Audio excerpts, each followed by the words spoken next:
Good evening and welcome. Kresge Gymnasium is the site tonight of the MIAA Finals. I'm Jim Funderburg along with Jim Bellamy with the Trine Thunder and the Adrian Bulldogs, two teams that we probably didn't guess at the very beginning of the season were going to be in this spot, are in this spot tonight, Jim. And in fact, if you just look back 24 hours ago, these two teams weren't even really favored to be in this spot tonight. These are the two lower seeds from that Friday night play-in session of semifinal basketball games here at the MIAA tournament. Yeah, the quarterfinals, Jim, we broke those down pretty quickly before game one last night. Adrian versus Calvin, and we remarked at the time how everything looked like it was chalk and it was going to continue to go chalk. And, you know, that's kind of the beauty and the curse, so to speak, of tournament basketball, is you never truly know what's going to happen. Last night, both of the lower seeds pulled off the upsets. Minor upset, I think, in the finale, but I'd say an upset in the first game, Adrian over Calvin, especially when you consider the Bulldogs were picked to finish last in the MIAA preseason coaches poll, and you know they're one win away now from punching a ticket to the NCAA Division III men's tournament. How amazing would that be for Coach Lindsay and the faithful back at Adrian tonight to be able to see that happen? As you see the MIAA preseason poll from the very beginning of the year, the coaches got together, and this is how they ranked him, Jim. It didn't turn out that way, though. No, I mean, but you look at the way the tournament began with Albion, of course, you're at the Kresge Gymnasium here on the campus of Albion College. So Albion hosted. They did what they needed to do in the regular season. They won the regular season championship. And, in fact, they did it against Trine here on their home floor just a few short days ago. But it was that third and final time that those two teams played last night. And as you said, and you were right on the money, it's really hard to win 3 times against an opponent, especially one that you're so evenly matched with. And that's really what Trine Albion basketball is all about on the men's side, is it's just two very evenly matched teams. And those decisions could go either way. You literally do throw the record books out the window. And despite the fact that the Brits coming into that game had a 21-4 overall record, you got to give a lot of credit to the Trine Thunder for playing some inspired basketball, especially in the first half. And they built themselves a nice cushion and were able to sustain and weather the storm in the second half to survive that victory. But, boy, you want to talk about surviving. That opening contest, Jim, Adrian versus Calvin, kind of a similar story, except the Bulldogs, while trailing big early, came back and they roared back and they fought their way to a very, very close and exciting victory. 80-78 last night for Adrian over Calvin. The Bulldogs, as you said, Jimmy, took the early 10-8 lead with 4 minutes played in the basketball game with a three-pointer from Trey Helinski. Calvin then went on a 9-0 run. It made it 17-10. They spread that lead to 10 points midway through that first half. And then at the half last night, it was the Knights 42-27, 15 points up. The history between those two teams this year was whoever got out to the early start was the team that normally finished on top. And it sure looked at halftime that Calvin was on their way to punching their ticket to this final last night. But in that second half, something kind of funny happened. All of a sudden, things were going getting a little chippy. The next thing you know, we had a situation where Coach Lindsay started to peel off some jackets and some ties and throw them around every place. He got one technical. We didn't see the second technical, but it happened at the same time. And the next thing you know, he had to take the bench, and Aaron Tinkness took over control of the bench there for the basketball team, and they were able to come back and roar back in that second half and make this a basketball game. In fact, Jordan Harris made a layup with 8:52 to play as they then trailed by only 8, 58-50. The Bulldogs then went on a 13-2 run late in that second half. They tied the game at 73 all. Late in the ball game then, I remember this. It was a situation where the inbounds pass. Well, let's go back just a step, because there were some free throws that were being shot at one point in time, and at that point, a couple of missed free throws from Calvin kind of opened the door. That was the turning point in the second half and a turning point in the game. There's no question about it. the double technicals against Coach Lindsay and getting him ejected. Ended up being 6 free throws for the Calvin Knights, and the normally strong free throw shooting Knights only converted 2 of those 6, so they left 4 points on the table at a point where they were up pretty comfortably still. Had a chance to really extend that to a solid double-digit lead, and then the wheels just kind of fell off. But really, you know, you'll always like to say when you're breaking down those games, if a team comes back, it's the other team that did something wrong. In truth, that was just a lot of heart and determination by the Bulldogs, and it is a situation that they're familiar with. They've been down big before, especially the last month or 2 of this season, and they've found a way to will themselves to victory. In fact, the game that the Bulldogs won at home against the Britons, which was a mild upset thought to be at the time, a very similar situation happened, that they were trailing by a decent amount. Game seemed to be in the Britons' control, and coach gets a technical, and he gets fired up. All of a sudden, the team gets fired up. Yeah. And so it's amazing how sometimes the pendulum can swing based on an emotional shift like that, and it shows you how emotional the game of basketball can be. And he certainly made the right call last night, getting the team fired up in that unorthodox way. And you have to credit Coach Tickness for stepping in. Very calm demeanor, as I had a chance to speak with him after the game. And, you know, just the same kind of solid leadership, though. Yes. And the seniors on that team definitely did a great job of, you know, motivating the guys and getting them to continue to get the big stops on defense, to find the gas in the tank that we didn't think they had late in that second half, and just to will that victory. And, boy, how close was Calvin at the end of that game, Jim? Remember, DeVries was at the line for a pair. They trailed by 3. He makes the first, and you know what's going to happen. He's going to intentionally miss the second. He line drives it off the front of the rim, and he crashes the board first. So he had the ball in his hands in the paint with 2 seconds left, but nobody had a clean grasp on it.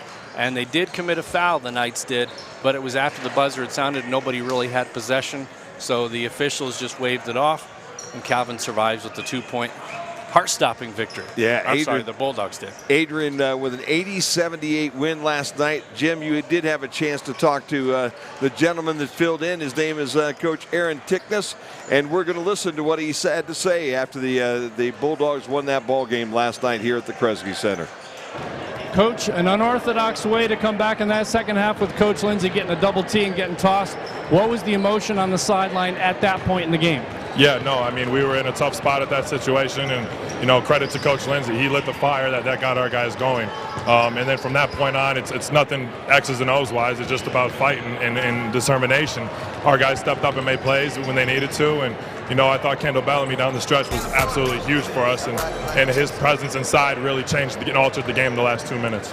And we wondered aloud during the broadcast how much the guys had left in the tank the last 4 minutes, but you just never really felt like the Bulldogs were out of it. There's a lot of fight in that team. Yeah, no, our guys, you know, we play Jordan Harris 40 minutes a game, so, you know, our guys are used to that, and we like to think our preseason and our conditioning prepare us for these moments. And, you know, at the end of the day, thank God we got some media timeouts that allows us to rest our guys a little bit more than we usually do. But like I said, at the end of the day, we've got guys in there that fight and don't quit, and that's what we're doing here at Adrian. We're trying to build something like that, and with the guys that we got this year, and we have another great recruiting class coming up, and with those guys, anything's possible. Picked to finish last in the conference preseason. Has to be pretty satisfying to know you're 1 win away from the NCAA tournament. Yeah, no, that was definitely bulletin board material. We put it up everywhere. But at the end of the day, you know, we don't really care what anyone else says. We know who we are and what we believe in. And long story short, you know, our guys, whether being there picked 8th or picked 1st, they're going to go into every single game like they're the underdog. Last question for you, Coach, before I let you get out. You're going to celebrate with your guys. 3 games in a week. It does tax the conditioning, but I think if anybody can do it, it's these young men from Adrian.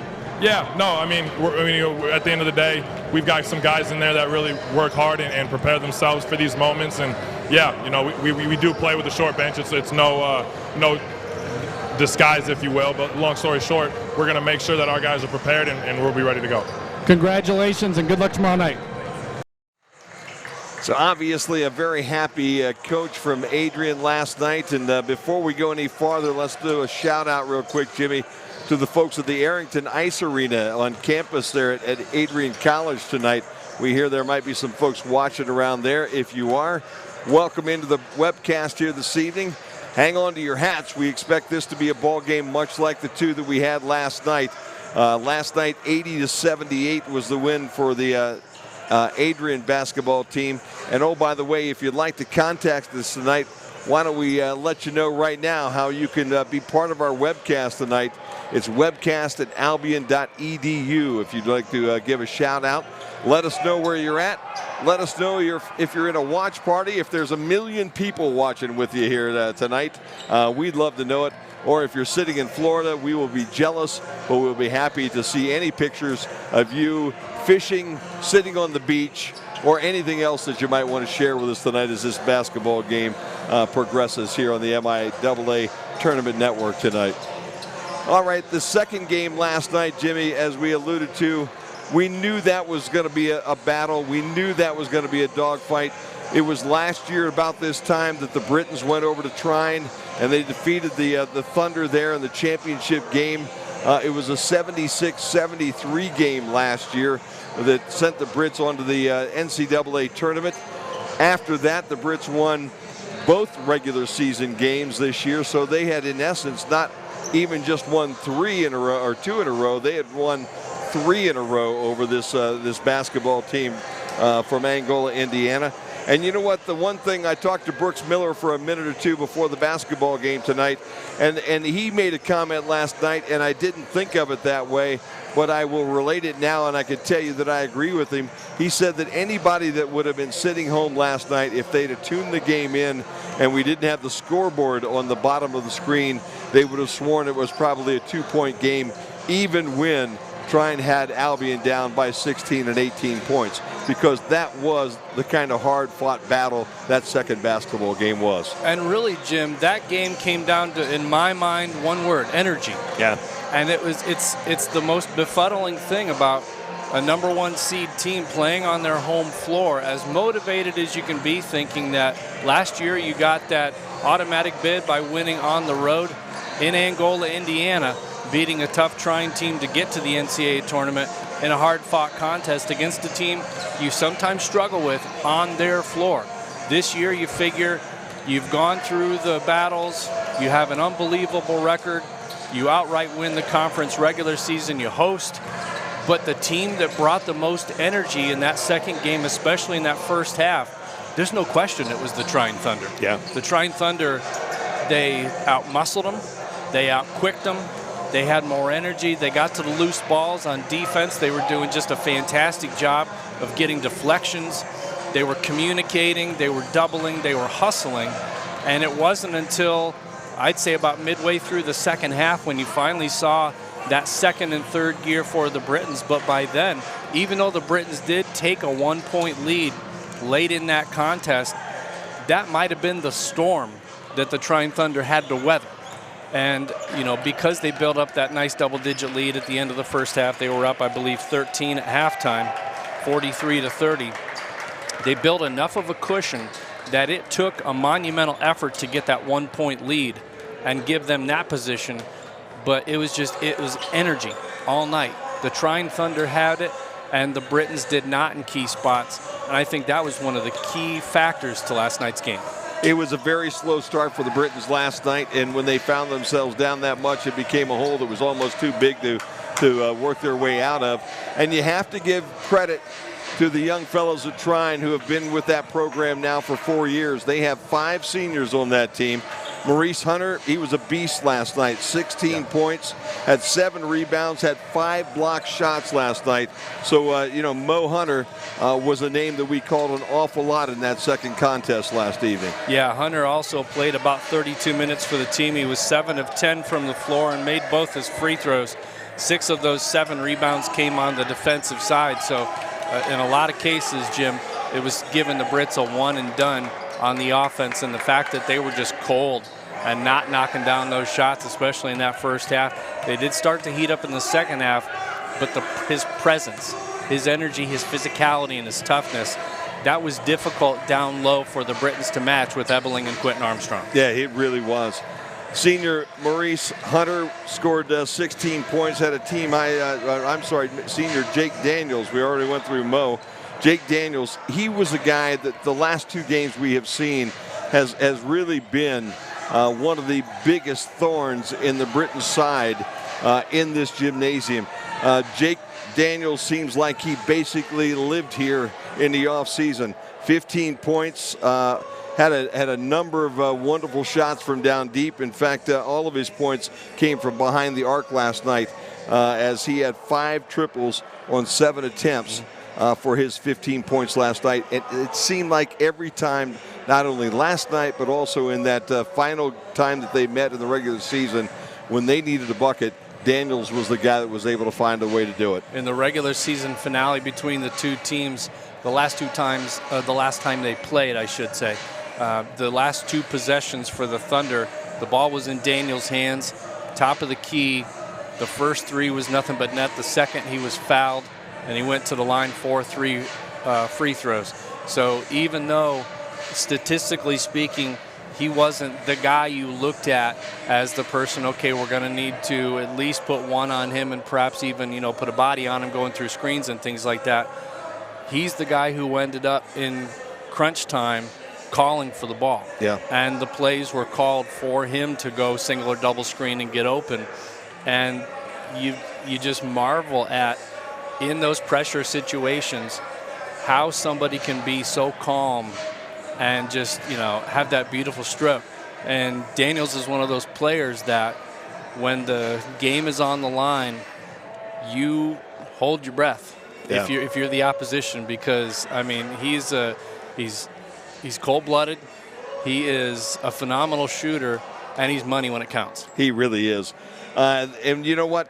We didn't even mention Langston Johnson, who had by the way, 20 points last night and led the team. Leading scorer, yeah. Yeah. He had a pretty good evening here. That has been one of the secrets to beating this team from a Britton's perspective, from an Albion perspective. If you can keep Langston Johnson down to about a dozen points a night, you've got a good opportunity to win. He went off for 20 last night.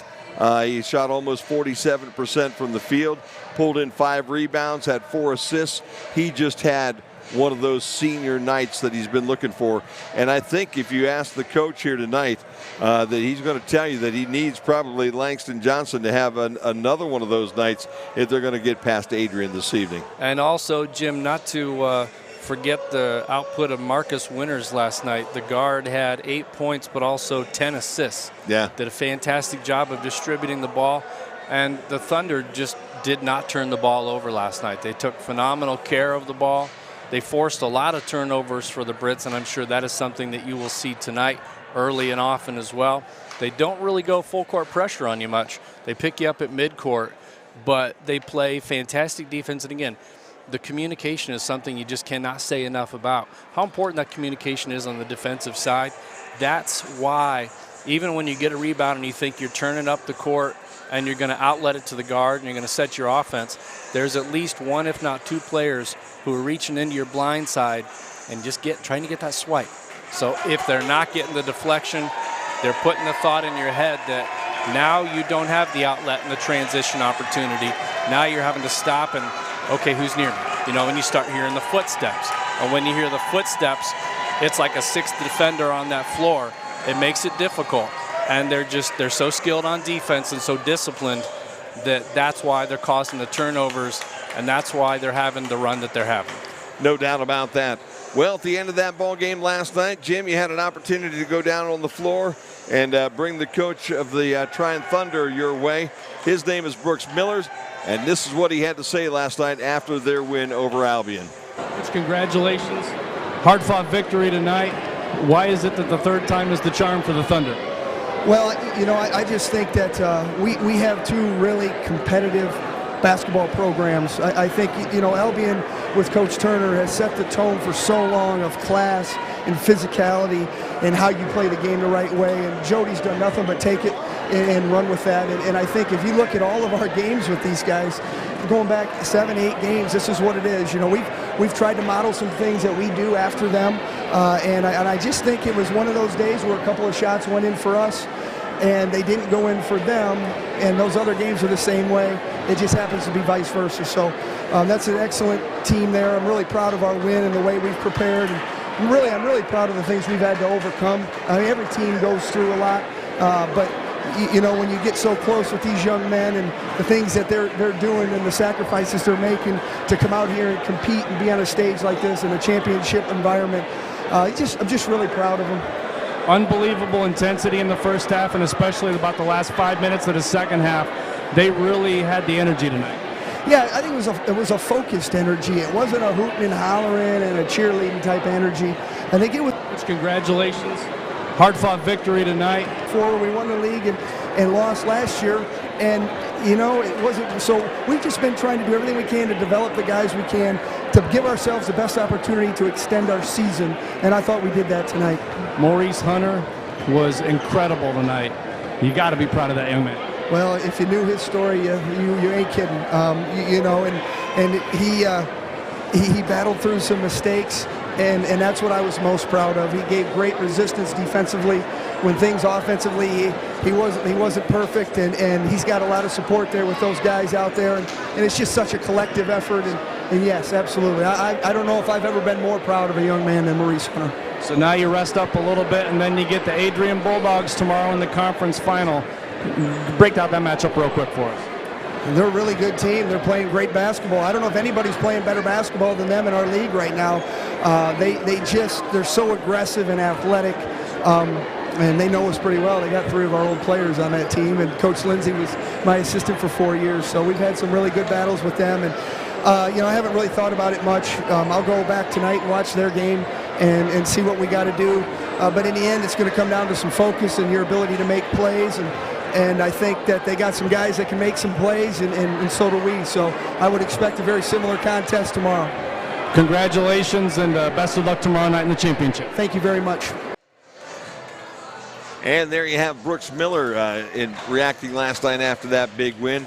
When he made comment about the coach and the players last night, if you don't already know this, Kyle Lindsay was an assistant at Trine for 5 years.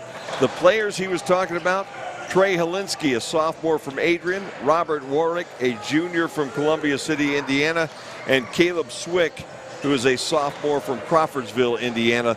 Those are the 3 players that transferred over from Trine to Adrian, and who will be on this floor tonight, and more than likely all 3 of them again starting tonight. And if we look back at that game last night, Jimmy, Caleb Swick had the biggest job of all last night, as he had Derek DeVries pretty much all night long. Yeah, and you're talking about the conference MVP, Derek DeVries. DeVries had a really good game, but again, you have to credit the Bulldogs and everything they did to claw their way back. They dug themselves a pretty big hole early, but you know, when it counted, they were knocking down the shots and they were getting the stops. And they did a good job at key stretches in that second half. DeVries still got his points, got his shots, but there were times when DeVries was quiet. And that says a lot about a defense when you can take the MVP and, at least for a few minutes at a time, make him a relative non-factor. No doubt. That does not happen very often. About a minute before we get the starting lineups tonight, Jimmy, a couple of quick facts on this MIAA tournament tonight. Just looking at the tournament results going back to 1992, I do not show Adrian or Trine as the postseason tournament champions. And in fact, you go back to 2015, the last time the host site won the MIAA postseason tournament. Calvin in 2015 defeated Hope 70-69. In 16, Alma beat Trine at Hope. In 17, Calvin beat Hope at Hope. 18, Hope over Olivet at Olivet. And last year, Albion over Trine at Trine. So, you know, it kind of continues the trend that the host side either loses in the finals or doesn't even make it to the finals. Well, tonight it is Adrian, the higher seed. The number 3 seed is the home team. These 2 teams split their regular season get-togethers. They both won on each other's floor. With that, we'll send it down to the PA announcement, and we're ready to do basketball here on the MIAA Network. Gentlemen, welcome to Kresge Gymnasium on the campus of Albion College as we get set for tonight's MIAA Men's Basketball Postseason Tournament Championship between the visiting Trine University Thunder and the Adrian College Bulldogs.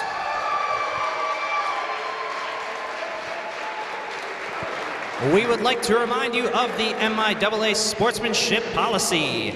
The MIAA promotes good sportsmanship and respect for student athletes, coaches, officials, and fans. Please join Adrian and Trine in providing a positive environment for the competitors by refraining from making disparaging, racist, sexist, or other derogatory comments during your time here at Kresge Gymnasium. We encourage all of today's participants, both in competition and in the stands, to be loud, be proud, but especially be positive. At this time, we would like to ask that you please rise. Gentlemen may remove your caps as we honor America with the playing of our national anthem.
Without further ado, we would like to introduce the starting lineups for each team participating in tonight's game.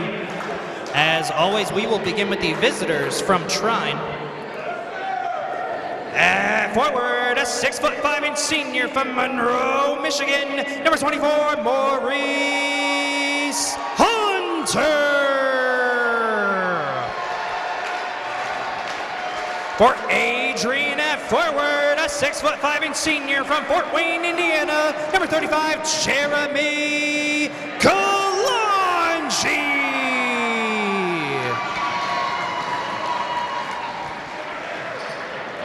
For Trine at forward, a 6'6" freshman from Kendallville, Indiana, number 33, Brent Cox.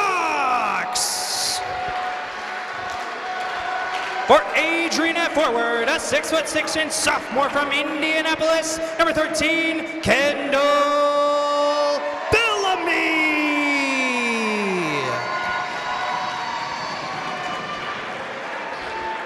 For Trine at guard, a 5'11" senior from Toledo, Ohio, number 11, Marcus Winters.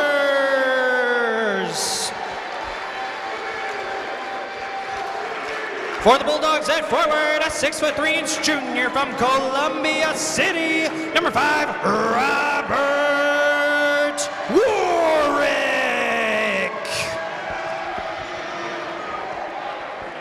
For the Thunder at guard, a 6'1" senior from Grand Blanc, Michigan, number 4, Jake Daniels.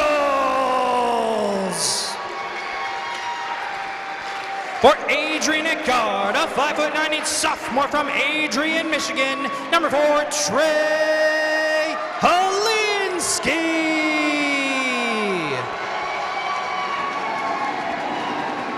For Trine at guard, a 6'2" senior from Elkhart, Indiana, number 3, Langston Johnson. And last but not least, for the Bulldogs at guard, a 6'1" junior from Indianapolis, number 1, Jordan Harris. And there you have it. Starting 5 for tonight. If you look back last night, Jimmy, Langston Johnson with 20 to lead Trine last evening. We forgot to talk a little bit about the Adrian side and the points scored there last night. Jeremy Kalanji was absolutely a beast last night with 30 points and 13 for 15 from the free throw line last evening. Yeah, you want to make the most of those opportunities. You know, the fouls were early and often in that game as they let them play, but still there were a lot of fouls on the board in that game. And, you know, if you're going to get sent to the line, you might as well cash in. And the Bulldogs definitely did an excellent job of that. Harris on the season, 23 a game. Kalanji about 19 a game. The only 2 players for the Bulldogs in double figures. And they are kind of the emotional leaders of this team as well. Kalanji and Hunter to jump it up. They've been doing it for 4 years now, both of them seniors. This time the ball goes Adrian's way, and Jordan Harris will put the first offensive play together here for the Bulldogs. Swings it over to Helinski. To Bellamy, who will take the first shot. And Bellamy hits the first shot. It's 3-0 Bulldogs. Big start right there for the Bulldogs now. How does Trine respond on offense? Going to be an interesting situation as Bulldogs playing some pretty good defense right now. They basically got that switch and zone look at this point in time. No good on the first shot of the evening here for the Thunder by Langston Johnson, and the rebound comes off to the Bulldogs right away. Harris looked like he was going to shoot, then passes it away. Helinski for 3, no good. Battling this Bellamy that pulls down the rebound.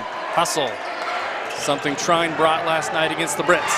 Kalanji puts the ball on the floor one time from the free throw line and knocks it down. This is an emotional team, this Adrian Bulldogs team, and if they can get this hot start sustained and play some inspired defense early, it's going to be an uphill climb for the Thunder. Winston looking to toss some dimes tonight, man, as he's handling the ball quite a bit.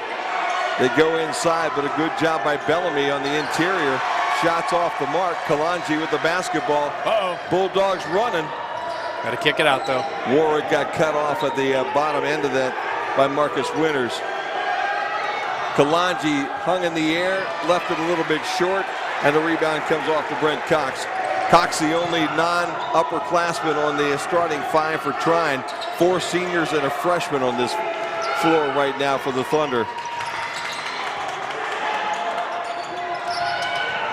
Daniels goes to the rim and gets the first bucket of the night, 4-2. You don't want to get that and one on the drive. You want to body him up, but you know if you make contact anywhere close to the basket, you're going to get the continuation. And he's going to knock down that 3rd point and make it a 4-3 game. Instead, it's 4-2. Both teams now broken the ice here early. Kalanji looking to go with the basketball, and he says, you know what? I make my living at the rim, but I can make some money out here behind the arc as well, as he drops a 3, and it's 7-2. 42% three-point shooter on the season, Kalanji. Either one of these 2 teams are going to find a difficult task, I'm sure, in the NCAA, but both these teams playing pretty well right now, and Jake Daniels answers the 3 with his own 3. It's 7-5. It's hard to rattle this Trine Thunder team. Now, they've been around the block too many times, Jimmy, no doubt about that. Helinski gave it over to Kalanji. Kalanji went up, came back down. And it is good to see Coach Lindsay back in front of us right now. Suit and tie all in place. Ready to do a little coaching here this evening. Daryl Swick writes in, says Caleb Swick has family in Evansville and Crawfordsville, Indiana. He's watching the game, rooting for the Dogs tonight. Caleb, a 6'6" sophomore, and boy, he did play his heart out last night. Trey Helinski takes that basketball away, and the Bulldogs have an opportunity to spread the lead a little bit. Harris around the screen, jump shot's a little tough. Kalanji's there for the long rebound, out muscles everybody. Kicks to Ward, back out to Helinski. Floater in the lane, no good. Helinski with the tip, and I think he might also have gotten the foul. Crashed the boards right there, did not have the position, and I think when he went up, he used that left hand to kind of go on the shoulder and launch himself. You can do that during timeouts during an NBA game, but usually they give you a trampoline to go along with it. Trey Helinski, the shortest guy on the floor right now at 5'9". He must have thought he needed that little extra boost. He picks up the first foul of the night. Officials don't like it. They got the offensive foul on the moving screen going back. So 1 for 1. So both teams have a foul right now. Maurice Hunter gets his first, and the big 6'5" senior from Monroe. So you see the move in the screen wasn't set. Kind of a nickel dimer right there. Didn't really make much contact, but if you're moving the feet and you screen, you call it. Put a lot of time in on that floor last night and had a really good ball game. This one gets tipped away from by Johnson and goes over to Jake Daniels. They're heading the other way. A little lazy on that entry pass right there. Johnson moves to the free throw line, pulls the trigger, nothing but net. We tie it at 7. So the emotional start that the Bulldogs had gone cold since. Trine slow and steady. Draw even. Just in the underway here in this first half of basketball from the Kresge Center. Bellamy with the spin, and he's 2 for 2 tonight. Hunter held his ground on defense right there, didn't buy the spin, was in a good position. Bellamy just went up strong with the long arms and wasn't able to block. And you got to figure Hunter didn't want to pick up that second quick one. They can't afford to have Hunter sitting on the bench for most of that first half. Excellent. He's a very integral part of this ball team. Winners for 3. And the first lead of the night for the Trine Thunder is at 10-9. Just about 5 minutes in the ball game. This is kind of what we expected tonight, Jimmy. This could be one of those chalupa nights. 102-101. Bellamy drains another triple. He's hit all 3 shots, 2 of them from deep. This is going to be a fun one. Not a huge crowd tonight at the Kresge Center. Loud crowd though. But let's just say they're into it, yeah? Nice block. Nice job by Warwick, but it's controlled by Winters. Warwick again puts one right back in the face of Bryce Williams, who checked in on that last dead ball. Williams for 3, falling away, leaves it a little short. Helinski there to pull it down. And if Helinski had just stopped right there, Hunter would have went right up his back for a second foul. Harris drives, kicks out to Bellamy for 3. That one spins in and out. Marcus Hunter pulls down the rebound. I'll tell you what, this has been a fun start to this basketball game. Nice block right there by Bellamy. Bellamy gets in the face there of Marcus Hunter. He low pointed that shot. Kalanji with a full speed spin on the bottom line, gets his own rebound, puts it back up again. Langston Johnson there for the rebound. Jake Daniels gives it up. And if he changes the direction of that shot just a little bit, you get that second foul. So it's a game of inches. Harris will draw his first foul, and now we'll get some wholesale substitutions as we have our first media timeout here of the night. 13:49 to play in the first half, 12-10 here on the MIAA network.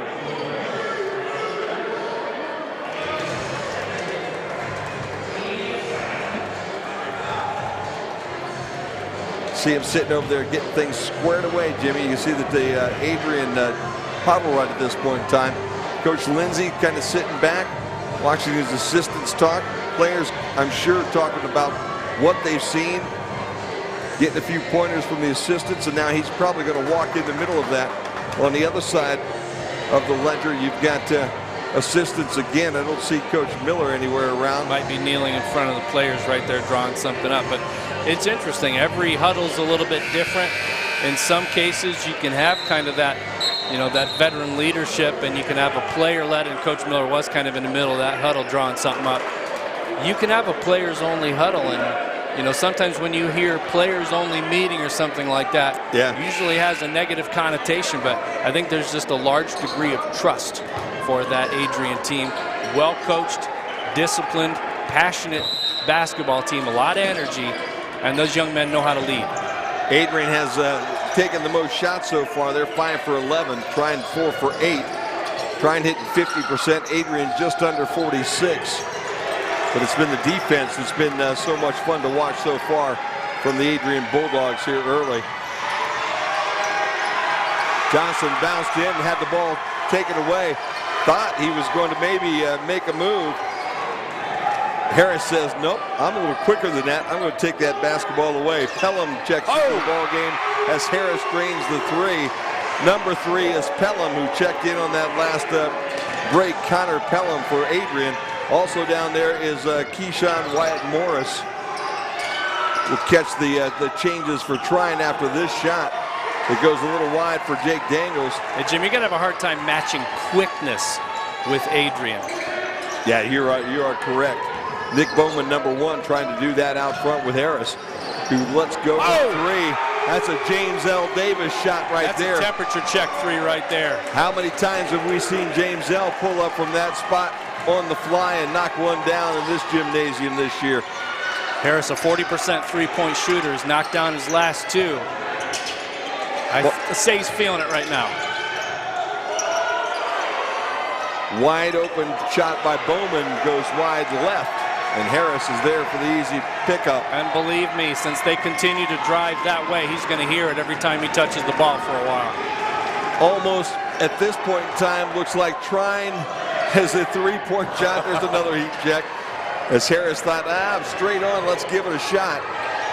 But this is almost reminiscent of last night, the way that Albion started the ball game against Trine. Little bit cold early on, looking for a way. Jump shot missed by Mitchell Geller. Rebound comes off to Pelham, and the Bulldogs have the basketball back. In fact, that was not that was Brent Cox that missed that shot. 33 and 35 every now and then look the same. Nice block. Cox there to pick that bad boy up. Good hops by Williams. Williams, a feisty sophomore, and Pelham gets caught moving on that block. He bought the ball fake right there. Watch him go airborne. And then he uses the body to bump. Good decision on that foul, too. So we get a timeout on the floor, Jim. We've got a media timeout. Why don't we take a timeout as well? 18-10 right now as we look into the Trine Hope game. The women's game is going on at the same time right now, so we'll keep it right here. Trine up 11-9, and you can see the Thunder. You know, that is the one thing about that Lady Thunder team that we saw. They are so difficult to penetrate on. I mean, they play such tough defense that it's hard to get to the rim on these young ladies. There's just no doubt about it. You can see Hope. Good basketball team, good height. Ball shot and missed, and Hope will come up with the rebound. But feisty bunch of young ladies from Angola playing up at Hope tonight against the number 2 team in the country. And what did you say about the Albion Trine game? Yeah. How difficult it is to beat a team 3 times in a season. That game's knotted up at 11 early, and again, Hope undefeated, number 2 team in the country in Division III women's basketball. In all likelihood, regardless of the outcome, is going to have a seat at the table, so to speak, in the NCAA women's tournament. But again, you want to just go ahead and win it outright and remove all doubt. Inbounds pass by Marcus Winters, hoping to hook up with Maurice Hunter, and it went out of bounds and found the bleachers here. Back to that women's game, both those ladies' teams are shooting over 50% right now. Not a lot of shots taken, 9 for Hope, 8 for Trine, but both of them making what they're shooting. 4 of 11 here for Trine, 7 of 15 for Adrian early, and 4 of 8 from downtown for the Bulldogs. Warwick gives it to Bellamy. Bellamy drives into the lane and pulls up and knocks another one down. And Bellamy having a hot game here at the Kresge tonight. If he keeps that up, he'd be angling for tournament MOP or MVP. No doubt about that. You know what? The KG Marcus Winters from Toledo, 5'11" senior, says I'm going to come down with the big boys and I'm going to put it where you can't get at it. Helinski back out to Bellamy for 3. First really wild shot that he's taken all night long. Everything else has been towards that rim. And the most open shot he's had, too. Yep. Offensive foul on Winters. That's 2. That could change some things here in this basketball game right now as we wait for some substitutions to come back on the floor. Winters with 2. He's going to have to go sit. Maybe. Caleb Swick now will check in. Yeah, I was going to say, I think you have to. Keyshawn Wyatt Morris also for Adrian. Here comes the young man I was talking about a while ago. Mitchell Geller will check in, number 35. And Langston Johnson also checks in on that dead ball, Jim. 20-12, 10:39 to play in the first half. Advantage Bulldogs. Changes all the way around here as we start to try to conserve a little energy. This has been a pretty high-paced ball game. It's going to be a battle all the way to the end. Kalanji almost lost the handle. Back out to Wyatt Morris. Over to Kalanji again. Harris wide open for three. That one spun out. Guess who was down there? The shortest guy on the floor, Marcus Winter there for the, in fact, Langston Johnson with the pickup. Yep, it's not about your height. It's where you are and your position. Ball swings to Cox. Fade away, no good. Harris pulls down the rebound. Not dribbling his way up in that front court. Signaling the play that Coach Lindsay was telling him as he went past him. Warwick off the screen, down the baseline to Kalanji Cutton. Had the ball knocked away. I think it was Cox with the hands. Or that or Williams. Williams with the basketball. Lob goes down inside, and we've got a whistle and a foul on Wyatt Morris. Strong drive to the hoop by Brent Cox. And they'll go to the line for two. 67% free throw shooter. Gets him about 8 points a game. Got to tell you, that young fellow is going to be a good one to watch over the next couple of years here in the MIAA. Only a freshman. And he plays as well as any of the other seniors out on that floor right now. If you didn't have the year next to the number and the player, Jim, you'd have no way of knowing, really. I mean, the freshmen carry themselves as juniors in this conference. It's fantastic. They really do, and especially this late in the game. It's fun to be able to watch them. Cox makes the free throw. Makes one of two in that exchange. 20-13, Adrian leads, 9:38 to play in the first half. Cox only makes 2 out of 3 from that charity stripe, so that is something to watch as the night goes on, as Harris gets double teamed. Still able to find Wyatt Morris underneath, but Cox goes over the top, knocks it away, and there'll be a jump ball call, and I think a good one, as Cox goes over the top and gets nothing but ball. Yeah, usually when you have this rebound, you have a player coming over the top like that, but it's hand on ball in both cases. There's no body contact, so you can't call it over the back. I think that was a good call on both sides. Cox kicks that ball inside to Geller. Geller has it blocked. Yeah. Kind of spun himself out of position, was underneath the hoop when he tried to shoot that. Keyshawn Wyatt Morris with good position. Ball gets tossed up on the rim. I'm not sure, maybe that was a little bit of a feed there. I think that was supposed to be an alley-oop. I think so. Trying to get Caleb Swick to be able to get enough room to get to that basketball. He found it on the other end with the rebound, though. Cold shooting right now for Trine. Bulldogs need to take advantage, up 7. Hard to imagine this game started off so hot. Thought maybe it was going to be a 100-point basketball game for both teams, as this one gets knocked off Kalanji and out of bounds. And it's Langston Johnson that does the damage. Yeah, I think the tension is starting to build just a little bit. Both these teams, maybe you start with blinders on and you just think, today's game only, but at some point, realization has to set in that not only if you lose, your season's over, that's it, but you win and you're going to the NCAA tournament.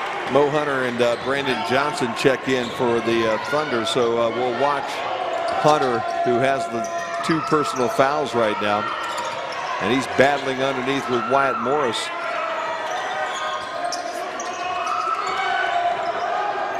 All the way to the rim, but a little bit too strong for Marcus Winter. I think you heard the footsteps there, anticipating a block coming by Wyatt Morris. Had a couple of those last night. The energy Trine showed in the game last night against the Britons was not matched. The Bulldogs have matched that energy and then some so far tonight.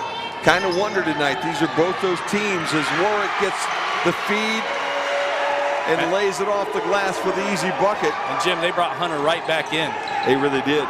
You know, I guess you're thinking maybe you got to have him out here tonight as Jake Daniels knocks down the 3, because your team was down almost double digits. But boy, you are playing on the edge with 7.5 minutes to play in the first half. Well, if you can go on a little run here and cut that lead to 2 or 3, then you can probably afford to rest him for a little bit. You got to kind of think that Adrian's going to probably press the issue underneath. See if they can't get that third foul.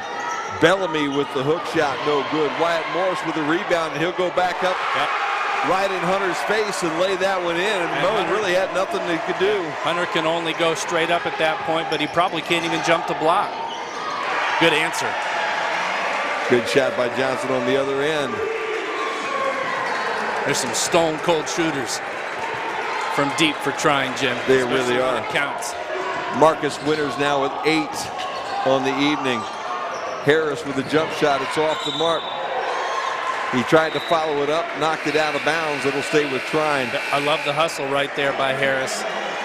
But he's the only one that got the hand on the ball going out and tipped it out of bounds. Amazingly enough, he was back from an NBA three-point range when he let that go, and he was the young man that got to the basketball. But what do you always preach as a coach? Yeah. If you're going to shoot, follow your shot. That's exactly what he did.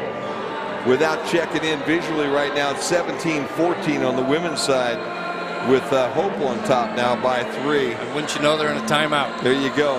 There's your timeout. But a great ball game up there. I don't know, when we talked about this thing, we talked a little bit about maybe the possibility that Albion last night, if they would have won, would have had a chance to get an at-large bid to go to the NCAA men's tournament. I've really got to believe that if Trine plays a good ball game tonight against Hope, and this is a close game, both those teams going to make it in. Hope obviously with the automatic bid, and Trine with that at-large bid. If you flip-flop it and you get Trine in with the win tonight up there, there's no doubt about Hope making it into that tournament at all. Yeah, I don't see any possible scenario if you're good enough to be the #2 team in the country, and Hope has been #2 on the women's side for a while, not just this week. So they've been #2, and they've been a solid #2, and the #1 team is undefeated as well. So you have, if you're that good to be #2 to this point, you're in. Hunter sat back down here, so they decided that maybe Mo Hunter was better off sitting on the bench with 2 fouls with 6.5 to play. Cox fades away, leaves it short. Bellamy's there for the rebound. Do you think Hope wants Trine cutting down the nets on their home floor, though? No, I don't think so. Nope. I don't think so either. When you look at the winners of the MIAA conference, you see an awful lot of Calvin and Hope on that winner board all the time. Neither one of those teams likes to see other teams cutting down the nets. Well, you don't see a lot of Albion folks here tonight, too, because they're not going to be overly interested in watching either one of these teams cut them down, but somebody's cutting them down when the night's over. Yeah, and this is, again, I think it's going to be such a spirited contest that this Kresge Gymnasium that does get loud, especially in the second half if it's tight, is going to get really, really loud. I'll tell you what, Jeremy Kalanji has just absolutely been perfect at this free throw line here through this tournament. He's only about an 80% shooter on the season. Hitting them when it counts. But coming down the stretch of the semifinal game and now the finals, he is money. Money, money, money. And how about this, Jim? Only 3 team fouls. Cox gets the inbound feed there from his buddy Marcus Winters, and Winters, who had double-digit assists last night, is heading that direction again this evening. 5.5 to play, 26-21. Adrian on top tonight. Ooh, Bellamy almost turned that one over on the palm. Gives it to Kalanji. Works the baseline, finds a triple team. Boy, they saw a lot of that last night. Bellamy all the way to the rim, a little bit too hard. Kind of dragged that foot. Langston Johnson will feed it off. Comes back out. Cox will be ripped on by Pelham. And that'll be the first foul on Pelham. If he would have just done the first swipe, he probably would have been okay. It's that second time the reach back, I think, is where he got the hand. That's 2 on Pelham. I forgot he got one just after he entered the basketball game. 5 total now on Adrian. As this ball gets away from Langston Johnson for a minute. Had no choice right there. He was kind of out of control. Then he ran into Ran into a wall before he tried to set his feet. Again, webcast@albion.edu. Send us an email. Let us know where you're watching, who you're rooting for. And we'll do our best to give you a shout out on the air. We appreciate everybody tuning in around the country and around the world. Bellamy takes a seat. Warwick back on the floor now for the Adrian Bulldogs. Kalanji working through the double team. Lost the handle. Tried to tip it away to Pelham, but couldn't make it happen. It goes out of bounds. It'll be a turnover, and Trine will have the basketball back. So Kalanji lost the handle, but on the floor was the only player to get the tip, and he ended up tipping it out of bounds. So both teams with 5 turnovers now on the evening. And things have cooled down just a little bit, Jim, as Trine now shooting at about 39% for the game compared to 42% for Adrian. This is pressure. Opened this thing up early. They were on fire in the first 5 minutes. Defense has played a little bit better as we went through this whole thing. And Aiden Warzecki is on the floor now for the Trine Thunder as well. He with the basketball right now. 9 seconds to shoot. Hunter trying to get a screen set up. Long fadeaway jump shot. Man, we saw that last night. Marcus Winters, as the shot clock was about to expire, spins and drains one from deep to make it a 2-point game. Clear out. Harris with a show and go. Trying to get the ball over to Kalanji. Instead, he's going to pick up the foul. The charge will go against him as Warzeka set him up down on the baseline. You see the strong drive on the instant replay here. Good job setting. I was wondering if he was going to drive towards Maurice Hunter right there. That's where number 3. That's where you need to make your money right now. Try to get that 3rd foul on Hunter before this first half is over. Jump shot no good. Tipped around. Boy, I'll tell you what. You want to see some play right there. Aiden Warzeka coming from the low block to tip that ball out and keep that possession for Trine. Into Hunter. Wyatt Morris on him, so he kicks it back out. Winters gives it up all the way to the rim and off the glass for Jake Daniels. And I'll tell you what, I'm really impressed with Daniels. Another one of those seniors out of Grand Blanc, Michigan. They've got 4 guys on this team that will put in an awful lot of minutes tonight that are seniors that they're going to miss next year. Warwick lobs to Kalanji, who gets cut off on the baseline. Back out to Harris. 10 to shoot for Adrian. Kalanji with the spin. The double team off the glass a little too hard. Wyatt Morris goes over the top of Williams, and he'll get called for the foul. That's 6 now on the Bulldogs. And you see the rebound right here. Wyatt Morris doing a good job crashing. Watch the offhand. On the shoulder, getting the push. Kind of pushed down on the shoulder before he went up. If he'd just gone up strong, probably wouldn't have made contact. That is a part of the reason why the whistle was blown, and that is part of the reason why young Mr. Williams could not get off the floor at that point in time. Found himself earthbound, which is very unusual for any of these young guys on either one of these basketball teams. We've got a barn burner going on in Hope right now. 19-18 Trine back on top as we check in with some live stats now. Make it 21-18 as we actually cut in live with 6:02 to play in this opening half. Well, you get some live video there.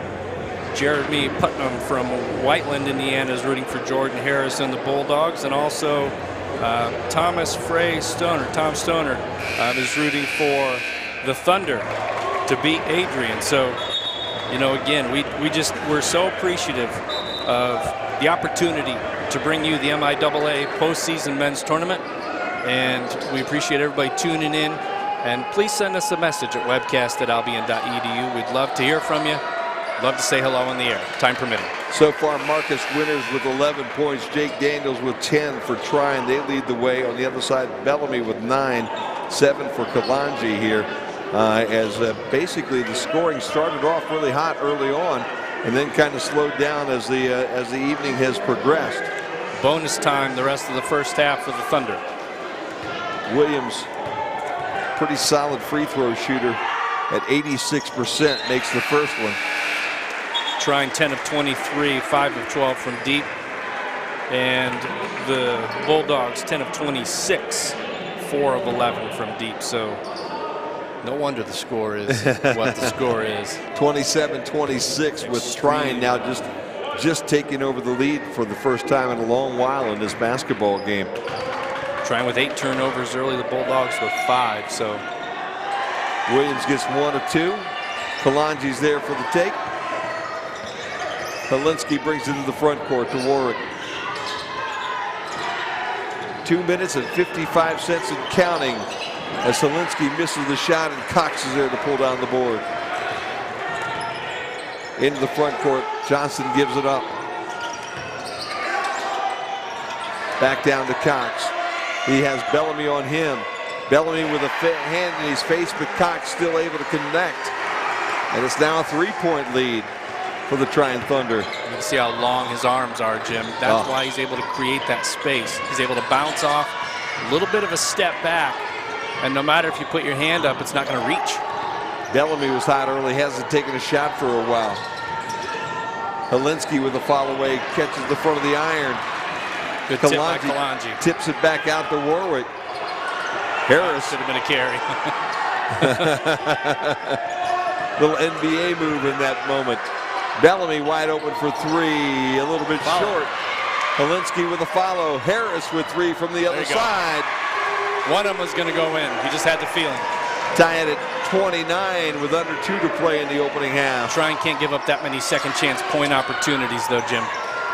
I think both these teams a little bit worn out from last night as well, Jimmy, because they expended an awful lot of energy in those semifinal games.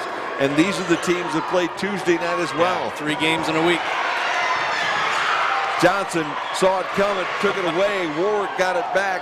Rozecki almost got it back again, but it's Adrian basketball. You can run some time, but it sure looked if somebody would have had a clean grab right there. You had 2 Bulldogs players open for a 3. Harris dribbles and gets cut off. Bellamy didn't realize he was that wide open. Put it on the floor, missed the shot. Cox pulls down the rebound. Trine now going to let the air out of it a little bit. But they're going to regret missing that bunny. Every point count. That's a charge. Bellamy. He was set and he dipped the shoulder. That was an easy call. Yep. There you go. You can watch the play right here, and that is exactly what the call was. Couple of shout outs. Caitlin Seeley writing in from Massachusetts. 5 watching the game there. And also, Jim, here you go. You want to know if there's a viewing party going on? Yeah. The whole Adrian College baseball team is tuning in down in Jackson, Mississippi after a big win today over Southwestern Texas. So Coach Aaron Klotz, the college baseball assistant coach there at Adrian, writing in. Well, congratulations to the Bulldogs with the baseball win this afternoon. Hopefully you're enjoying the weather. I assume they're playing that game in Texas. Yeah, I would hope.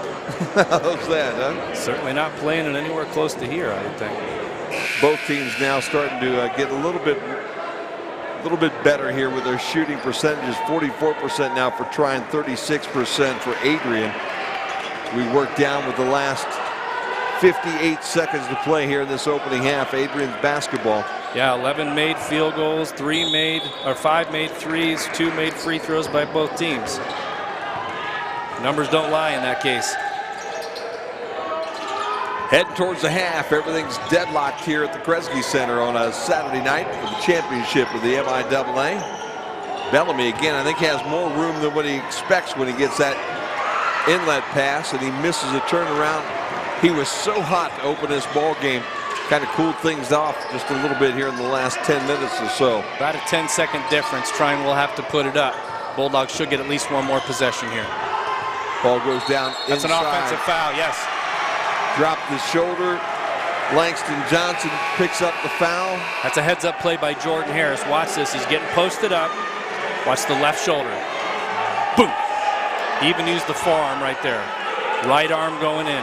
That's an easy call. 2 on Johnson, as Adrian now will probably have the final shot of the half. And they bring Pelham off the bench. And Williams off the bench now, as Johnson will take a seat. They'll go a little taller on their end as well. Shot clock off, 25 to play. Brandon Johnson, number 10, also in the game right now for Trine. Marcus Winters stays, and he comes out to guard Harris. Harris will take his time. You don't want to give Trine the ball back here to end the half. Harris watches the clock. Shot clock off. Game clock at 6. Pass a little bit too high, and he's upset with himself because Holinski had set himself in a spot where he had an opportunity to knock down that three, and Harris just threw it over his head. A little too much energy right there. They had it set up, and he was so wide open on that left wing. That was going to be the shot they were looking for, that big three to close out the half. But instead, now Trine will have an opportunity to maybe make that last bucket of the half. Let's see if we can get one of those long gunners to go in right before the buzzer sounds. Boy, what a ball game we've got going on over at Hope, huh? 25-25. Two great basketball teams. Offensive foul by Trine, and Caitlin writes back and said her husband was talking too loudly. So any chance we can give her a shout out again. So yeah, sure, no problem. Caitlin, please be assured that we appreciate you tuning in, and we're happy to give you a shout out. Thank you so much for watching. On the ladies' side, Katie Steers leads all scorers for Trine with 7. Ashley Thomas with 9 as Adrian pulls it away. Harris digging for it, can't quite get to it. And the ball will go back to Trine with less than a tick on the scoreboard. Both of those ladies teams too. Trine shooting 61% from the floor, and that's going to do it for the half. Hope only at 37%, Jimmy. So kind of an uncharacteristic ball game for the Lady Flying Ducks there tonight, as they're only shooting 37%. So I guess we credit that to some really tough defense. And you know what? How many times have we seen that tough defense by the Lady Thunder? They are a pretty solid bunch, and they're playing it pretty hard tonight. We've got a good game going here, 29-29 at the half. And up at Hope, it's 25-25 with 2:53 to play in the first half of that basketball game as well. And I believe we're going to get a chance to talk to a couple of the ADs from these two teams. With that, we'll wrap it up. When we come back, we'll have a guest with us here on the MIAA tournament broadcast. U.S. News & World Report has once again ranked Adrian College as the top regional college in the Midwest. This is the 6th consecutive year Adrian has received this honor. The Bulldogs moved up one spot in the most innovative institution section, and it was the 6th straight year AC was listed as a best value school. Adrian was listed in 2 new sections as well, top performers on social mobility and a focus on student success.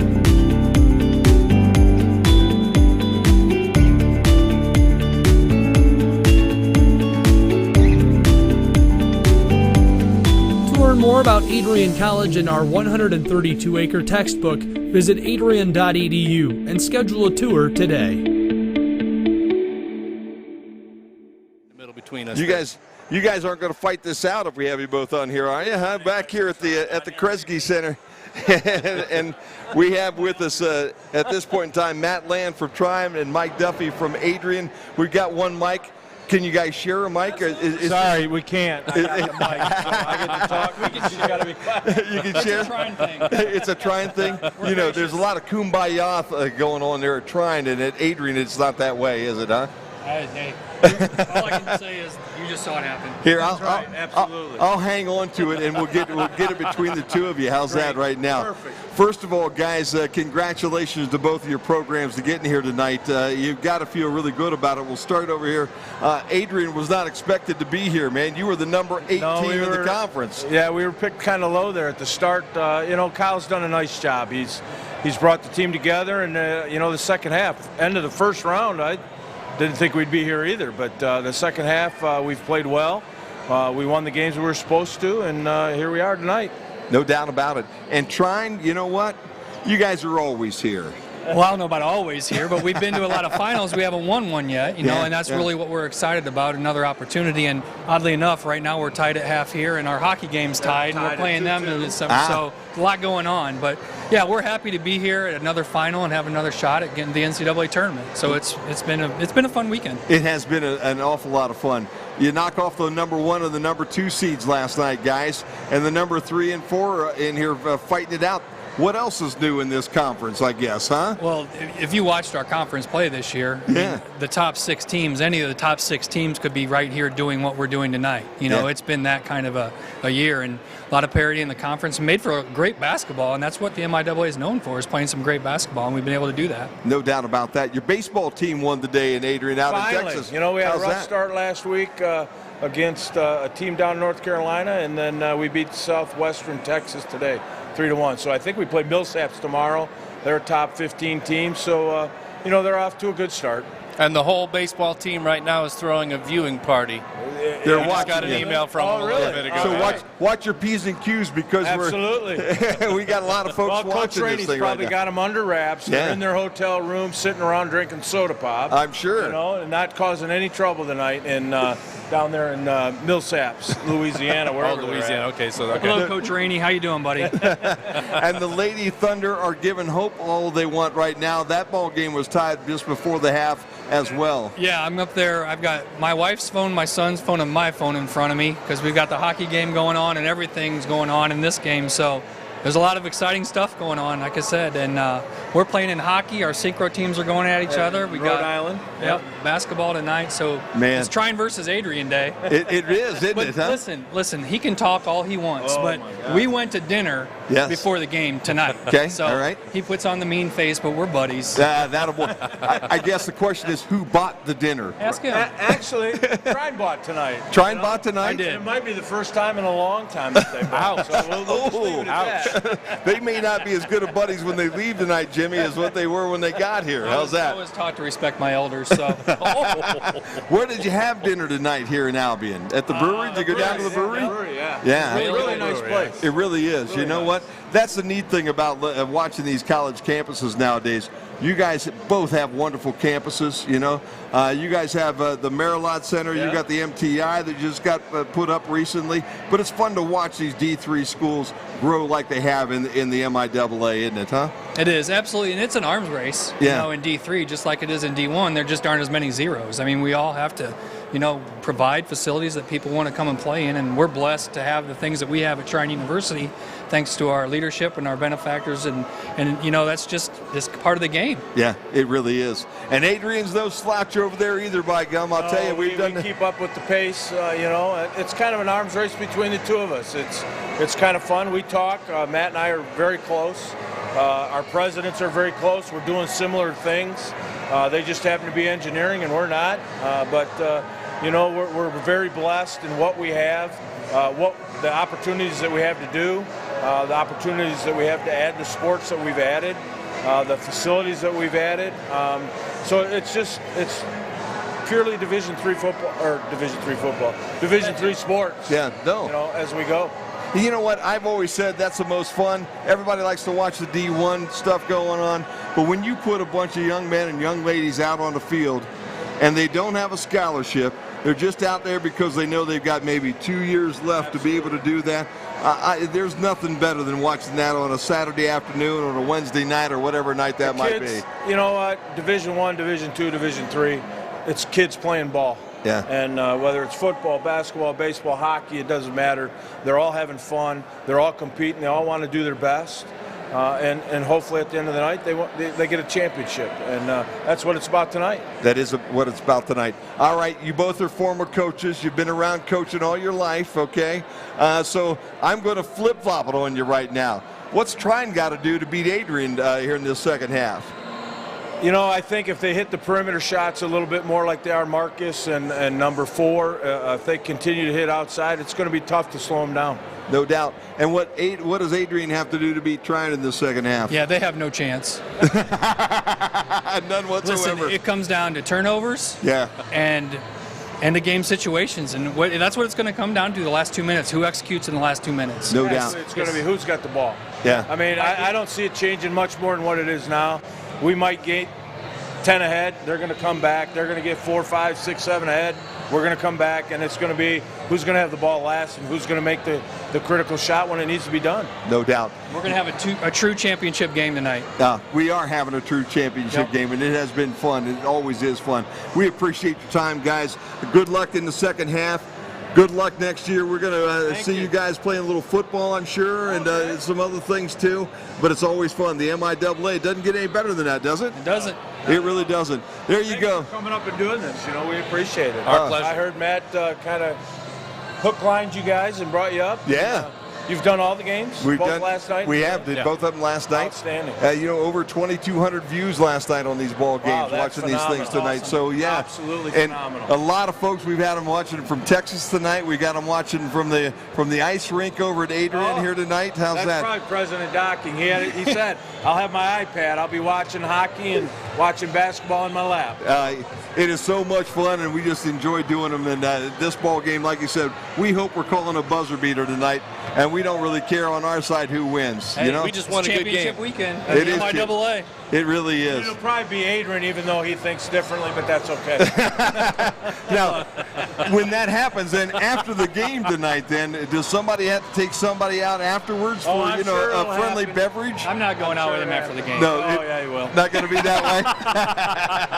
Yeah, I got to let him buy. It is halftime here at the Kresge Center. We're going to step away. When we get back, we'll get you ready for that second half here on the MIAA Championship. At Trine University, innovation and professional development are a way of life. The fastest growing private university in Indiana, Trine provides an exceptionally safe environment and a vibrant campus with a diverse student population and a focus on excellence. Trine offers high-demand majors in engineering, health sciences, business, education, and arts and sciences, all taught by caring, expert faculty. That's why more than 99% of our alumni are employed or enrolled in graduate school within 6 months of graduation. And substantial financial aid packages allow students to complete their Trine degree with a minimum amount of debt. Generous donors have funded more than $22 million in new athletic facilities, allowing our NCAA Division III student athletes, who participate in 23 men's and women's sports programs, as well as esports, to excel on and off the field. This investment is part of an overall $155 million campus transformation that's occurred since 2000, making ours one of the most beautiful campuses in Indiana. Be a part of something greater. It's a Trine thing. Welcome back to Albion College. A whole lot of fun having both the ADs from Adrian and also from Trine tonight. A big thank you to Matt Land, the AD from Trine, and also a wonderful chance to meet Mike Duffy from Adrian tonight. And you can just tell, Jimmy, those are two guys who have been around one another quite a while. When the ball gets tipped up, I'm sure while that clock's moving on the game clock here tonight, it's not quite as friendly. But when that clock's standing still, they're still buddies. Yeah, maybe frenemies during the game, but before, during, and after, there's no question seeing those two interact, and I think it's that way pretty much across the MIAA. There's so much familiarity. You're working on not only all the sports and all the seasons, but the continuous professional and educational development of the young men and women who go to these schools. They are true student athletes, and academics does come first, but athletics is huge. And the MIAA postseason tournament is proof of that on the men's and women's side. On the women's side, you have the undefeated Hope Flying Dutch, the #2 team in the country, going for the perfect regular season and postseason. And in this game, you have two teams that have a chance, at least dating back to '92, to win their first MIAA postseason championship. Trine hosted last year and had the chance, but the Britons were able to knock them off on the road. Can Trine finally get off the schneid, or can the #8 preseason team, pick dead last in the conference, the Adrian Bulldogs, pull off the victory? And you can't call it an upset. No, not at all. Because the Bulldogs come in as the #3 seed, Trine comes in as the #4 seed. So really, I mean, this is a pick'em game, and it's only appropriate as a result that it is deadlocked at the half. Both teams 16-11 coming in tonight. Let's take a look at the first half stats, Jim, before we get ready for the second half. For the Trine Thunder, 11 of 25 from the floor, 5 of 13 from three-point territory, and they are 2 of 4 from the charity stripe. They are led in scoring by Marcus Winters with 11 points, 2 assists, 10 points for Jake Daniels, 5 points for Brent Cox, and 2 points and 2 assists for Langston Johnson. Bryce Williams also chips in with a free throw. The Adrian Bulldogs shot 11 of 32 from the floor, so a few more takes, but they didn't knock any of them down. 34%, 5 of 14 from three-point distance, and they made both of their free throws. They were led in scoring by Kendall Bellamy and Jordan Harris with 9 points apiece, 7 points and 5 rebounds for Jeremy Kalanji, and 2 points apiece for Robert Wart and Keyshawn Wyatt Morris.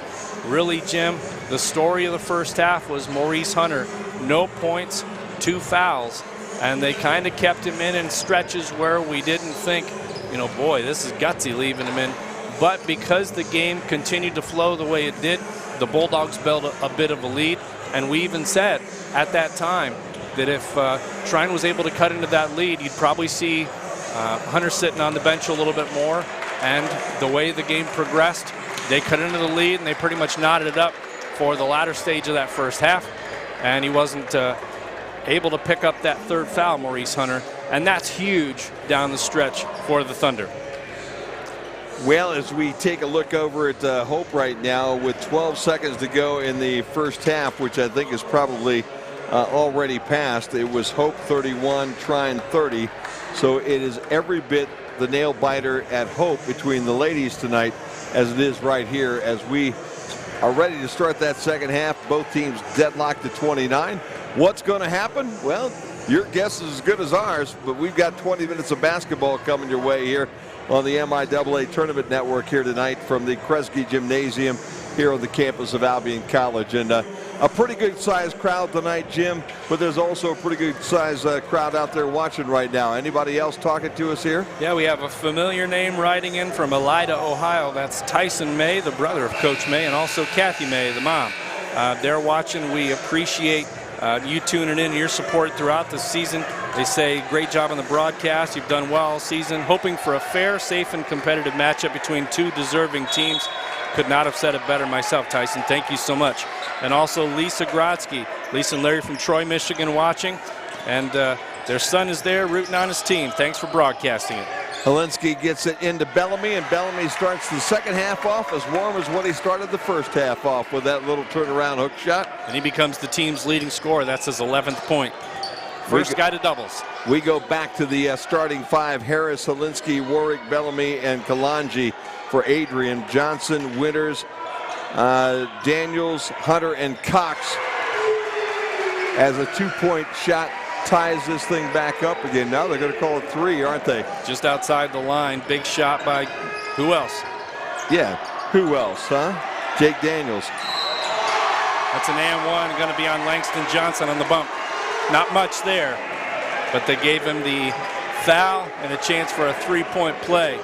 Bulldogs take a 1-point lead, 33-32, and look to go up a deuce with Kalanji going to the line. And again, it's Cox, Hunter, Winters, Daniels, and Johnson for Trine as they open things up here.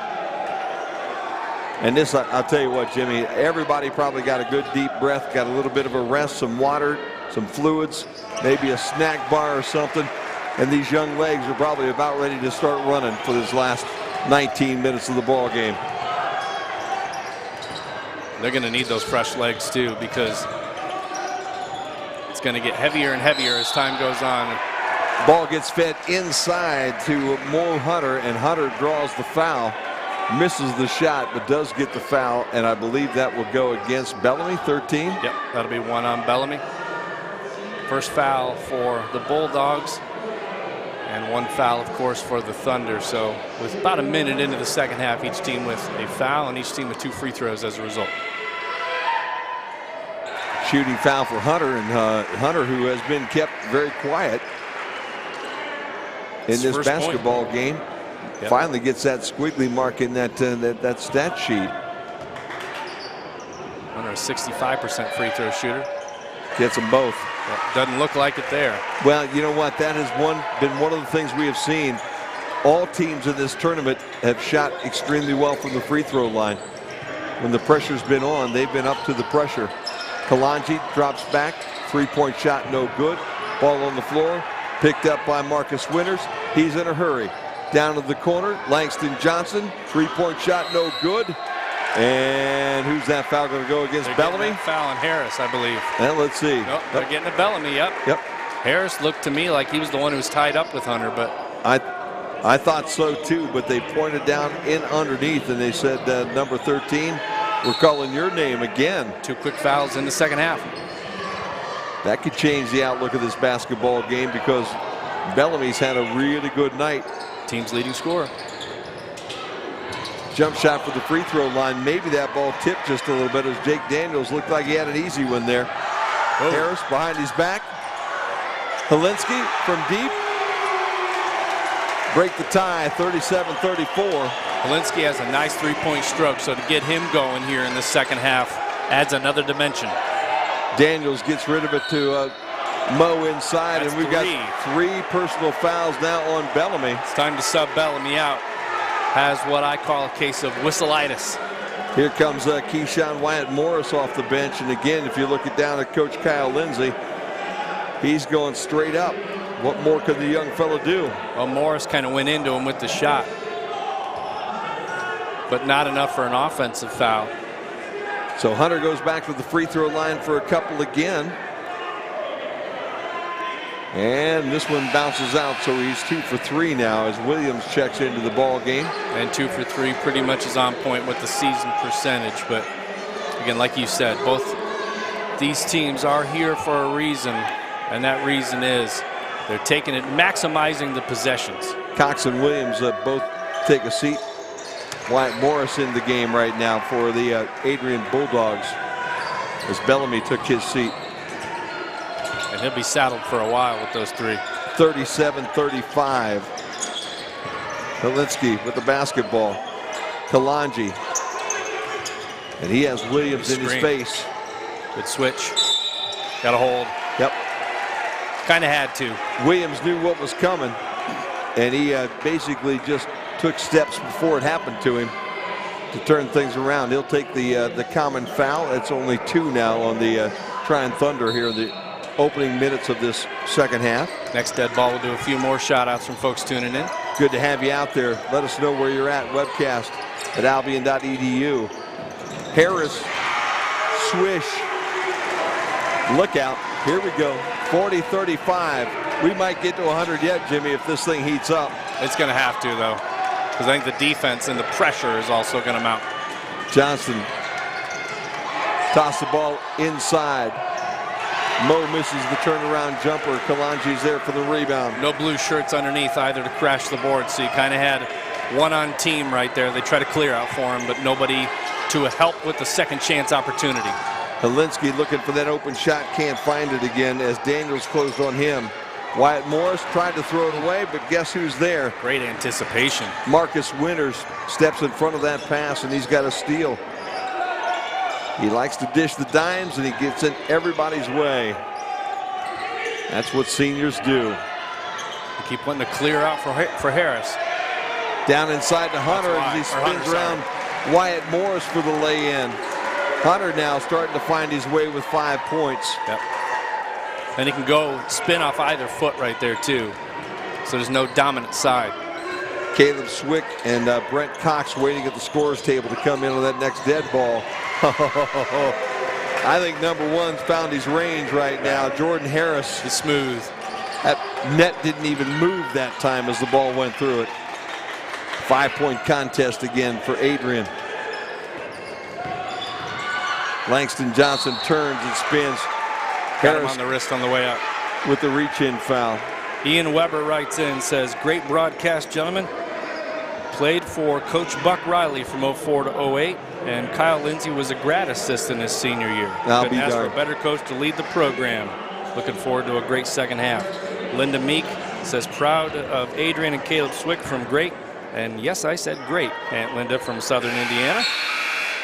And also Vernetta White watching her cousin Langston Johnson from Indianapolis. Wonderful job broadcasting, almost like being there, she said. Well, that's what we hope for. Langston Johnson on cue makes his free throw, and he'll have another. 3 points now.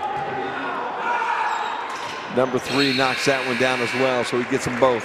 and a 42-39 Adrian edge with 16:07 to play in the contest. Adrian Warzeka checks in, the sophomore from Milford, Michigan.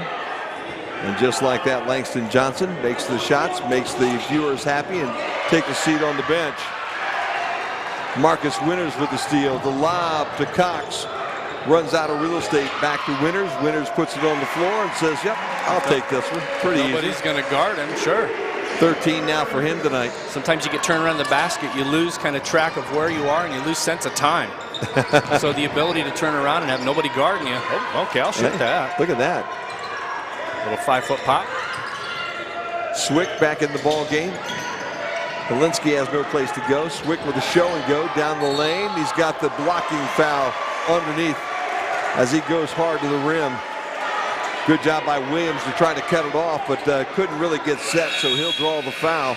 And with that, we'll have a media timeout. 15:26 to play in this basketball game. 42-41 as we step away from the Kresge Center.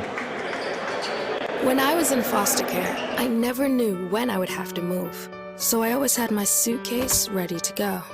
Then one day I was adopted. My new parents opened their hearts and home to me. My parents cook my favorite breakfast for me every morning. My parents take me on trips I never thought I would go on. They gave me a home and an even better reason to use that suitcase. My parents aren't perfect, but they're perfect for me.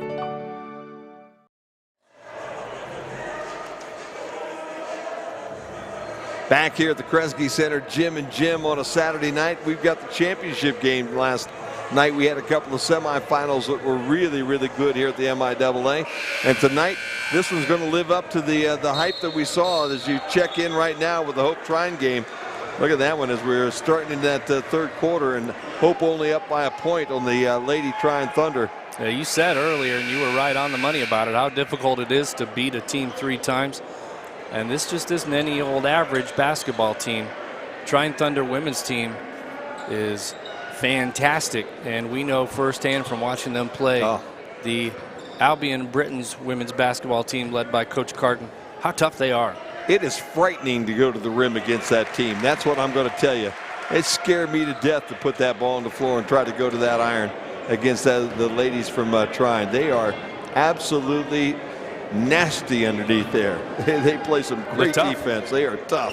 No doubt. Swick splits the pair. First point of the night for him. 43-41 basketball game.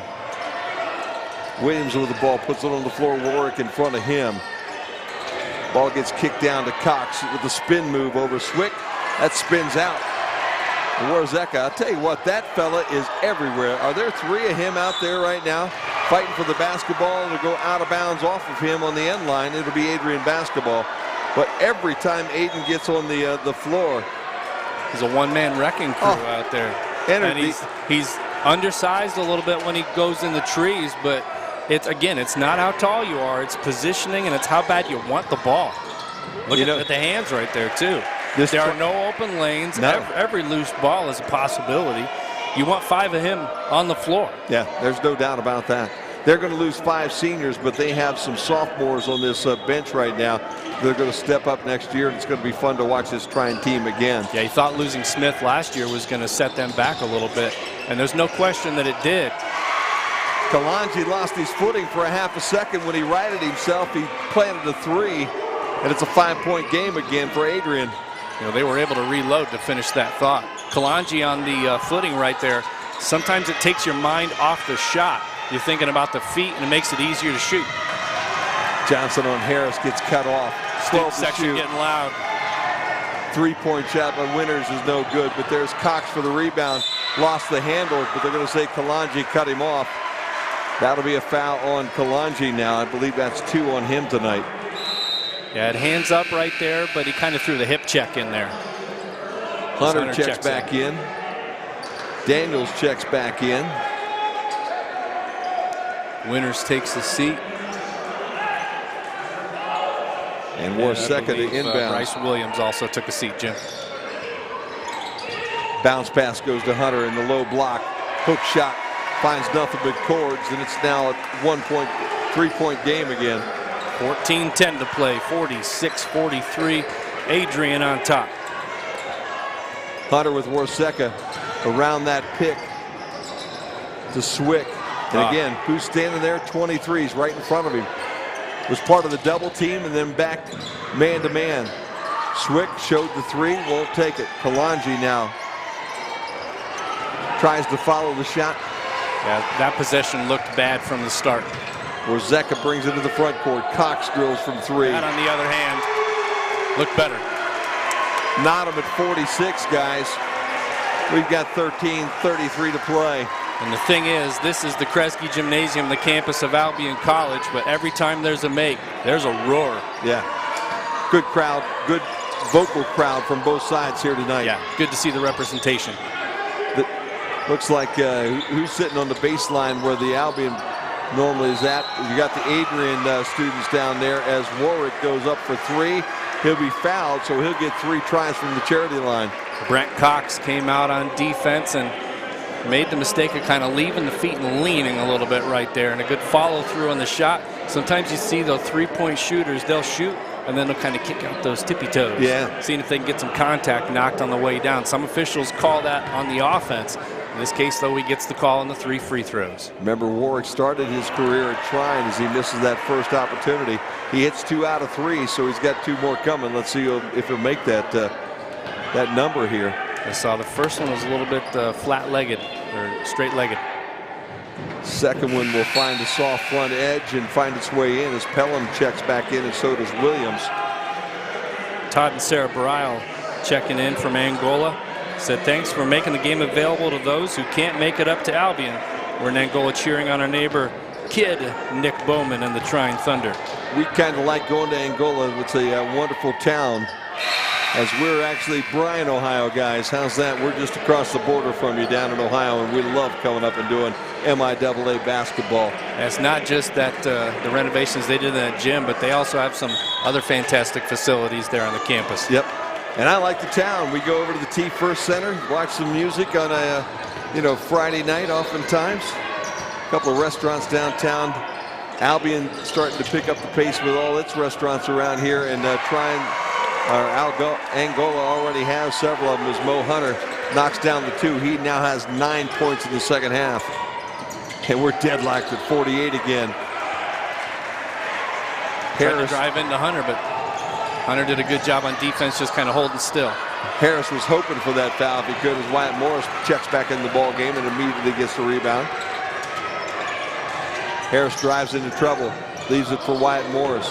Back out to Pelham. Kicks in the corner to Swick. Helinski out front. Daniels with the defense. Helinski misses the shot, and Trine with the rebound. Going to be a lot of lead changes, I think, down the stretch, Jim. Williams tries for 3, but leaves it a little short. Yep. I think that one, he kind of shot that one a little lower than normal. That one looked like it came from the hip. Wyatt Morris was there to collect it. Harris working hard with Marcus Winters. Lays it off the glass, no good. Harris tips again. Williams saves it. Tight whop on the end line. I don't know, but he's an official right there watching him. Daniels drives. He'll be fouled at the rim. Yeah, I don't know how he got away with that back there. I would have been sitting on the bench down there in the bleachers watching what was going on. Here goes Daniels to the rim as we get a buzzer on the floor and a timeout. And when the teams take the floor again, there'll be free throws to be shot on that end. We'll check in here real quick over at Hope. 33-33. Now it's 42-35 as the live stats a little bit behind the live action as we take you right there. Get Hope playing for the perfect season. Regular and post going into the NCAA tournament. Have to think they're in regardless, but I don't think anyone in Holland wants the Trine Thunder to be cutting down the nets tonight. Right now, Trine shooting 50% over at Hope, 41% for Hope at this point in time. Points in the paint, 20-16, Hope on top. Let's see if we can find anything that really just jumps off the page at this point. As we look at the stats, nothing really. Fast break points, 5 for Hope, 0 for Trine. 13 points for Ashley Thomas right now. 9 for Bianowitz and Steers for Trine, as we've got a dogfight going as well up at Holland. And to nobody's surprise, stats are pretty much dead even here as well. 17 of 39 for Trine, 17 of 44 for Adrian, 7 of 18 from deep, 8 of 20 from deep for the Bulldogs. 7 made free throws compared to 6 for Adrian. Daniels is relatively automatic from the free throw line as he knocks the first one down. 97%. You kind of wonder what happened on those 3 shots that he missed here in this season, you know? If he's taken 100, he's only, if I remember reading right, he's only missed like 1 or 2 free throws in the entire season, Jim. That's Jim Bellamy shooting. That's what I'm saying. Well, obviously there was something wrong with the ball. That's back in your day when in that 5th grade finals that night when you went off for 6 and hit 2 free throws. Yeah, I really don't remember that. Kalanji finds an opening down the lane and lays it in. We won our 6th grade tournament, but we're really good that year. Kick goes to Cox, who answers off the glass on the other end. Didn't want an and one on defense right there. So Swick kind of laid off a little bit. Kalanji again to the hole, and this one rolls in. We've seen the friendly rims here at the Kresge, but that's how friendly they are. There's proof positive. We have 2 visitors here today, and the rims are still friendly. Yeah, no doubt about that. They just like watching basketballs go in as Warzeka cuts down that baseline from the backside. And Langston Johnson finds him for the easy lay-in. Wow, this is going to be a ball game all the way down to the end. Swick thought he was going to pull the trigger on that 3. Instead, double team on Kalanji. Bellamy pulls down the rebound and puts it back in. Good heads-up play by Bellamy right there. Bellamy had to sit for the 3 fouls. Jimmy, he's back. Yep, 2 Trine Thunder in the avenue for the rebound, but nobody going off their feet. 54 all as Harris cuts off the drive. Kicks it back out to Cox. Kalanji pulls down the miss. Cox for a good 3-point shooter. Yeah. Little solid on that one off back rim. He and Daniels going to lead the way for this team next year as Kalanji drops one home. There's a 0 hesitation spin move right there. Timeout. And this time it was called by the Trine Thunder as Brooks Miller says we better talk a couple things over. We've got a dogfight on our hands with 9:57 to play in this one. 56-54. It's a full timeout. We'll take it with them when we come back from the Kresge Center. More action here in the MIAA tournament. Me and my boy Matt had it good.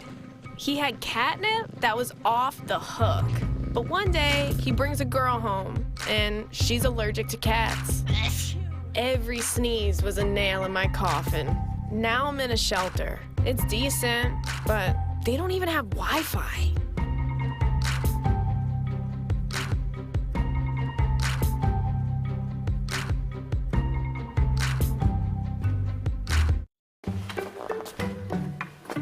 Why don't you ever see elephants hiding in trees? Because they're really good at it.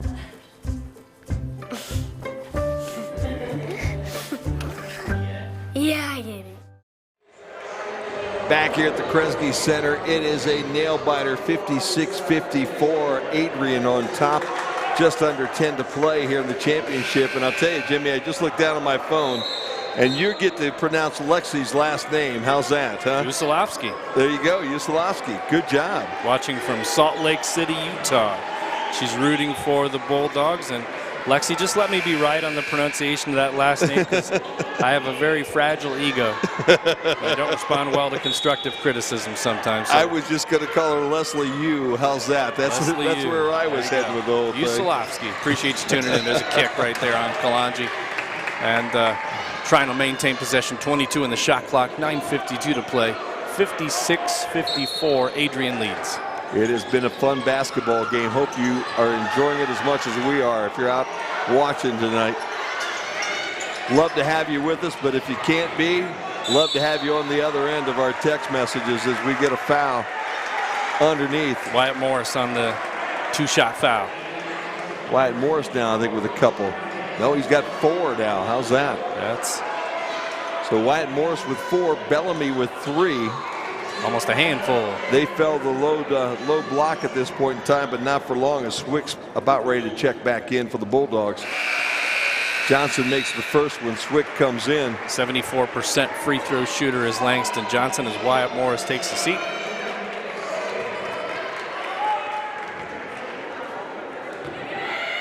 Second free throw is up and nothing but net. He's 4 for 4 now in the evening. He'll go to the bench as Cox will check back in. Going big for defense. Not sacrificing offense, though. We'll talk to the winning coach at the end of this basketball game tonight, so hang around. Yeah, maybe a little while, though. It is going to be a while. This one could go extra stanzas tonight. These two teams seem like they want to play a lot of basketball tonight as Harris misses that and Warzeka is there to pull it in. Harris tracks him all the way down the other end of the floor. Ooh, that's a walk. Yep. Almost looked that way. Officials didn't see it that way as the shots missed the tip as well. Winners following the shot. Love watching the shooters follow the shot, Jim. Never give up on a possession. That's the one thing about both these teams tonight. The legs are in full throttle tonight. Nobody's just putting something up and watching it. Officials have to talk to one another. That's the right call. They're going to say Kalanji tipped it out. That's the right call. Adrian fans are not happy about the call at all, but they can basically got together, and I'd have to say I agree with you, Jimmy. How's Justice that? prevails. Oh, man, you nailed it, it says, huh? Lexi, you're my new favorite viewer. 56 all, under 9 to play. Daniels gave it up. Offensive foul. That's on Hunter. That's number 4. See if we can find it right here. They're going to go down to Hunter 3. on that low block. Remember, he only had the 2 in the first half. That's only the first one he's picked up here in half number 2. But it does put. Now that, okay, it's actually 17 fouls against Adrian. So Trine is in the bonus. Trine getting closer to it on the other end, though, with 5 team fouls. Free throws again. Both teams done a great job converting those free throws. Trine in the bonus the rest of the game. And for Adrian, they've gone back to Keyshawn Wyatt Morris. He didn't have a lot of breathing time on that bench. Nope, you're going to need the physical presence. Warwick to Kalanji. That's another one. Had to do it, too. Needed the help defense, didn't get it. Watch the screen, going screen and roll, but he had the cutter. Forcing him to go on an island right there. Had to go airborne to try to get the block.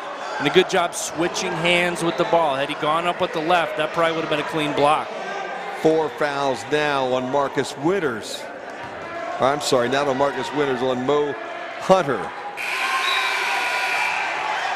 And Mo Hunter is going to sit down for a while as Brent Cox comes back in the game. Schwick comes in, and they'll also sit Keyshawn Wyatt Morris, who has 4 personal fouls. Tyler Helinski from Ocala, Florida, watching. Trey's uncle and cousins are rooting for him, and they're rooting for the Bulldogs. Florida, all right. Got them all over the place. I know we've done some broadcasts at times where we had people on different continents. I haven't seen a different continent yet tonight. Nope. But if you're sitting on a different continent right now, let us know. Webcast at albion.edu is how you hook up with us here tonight. Kansas City, Missouri checks in. Steve Brooks, class of 03.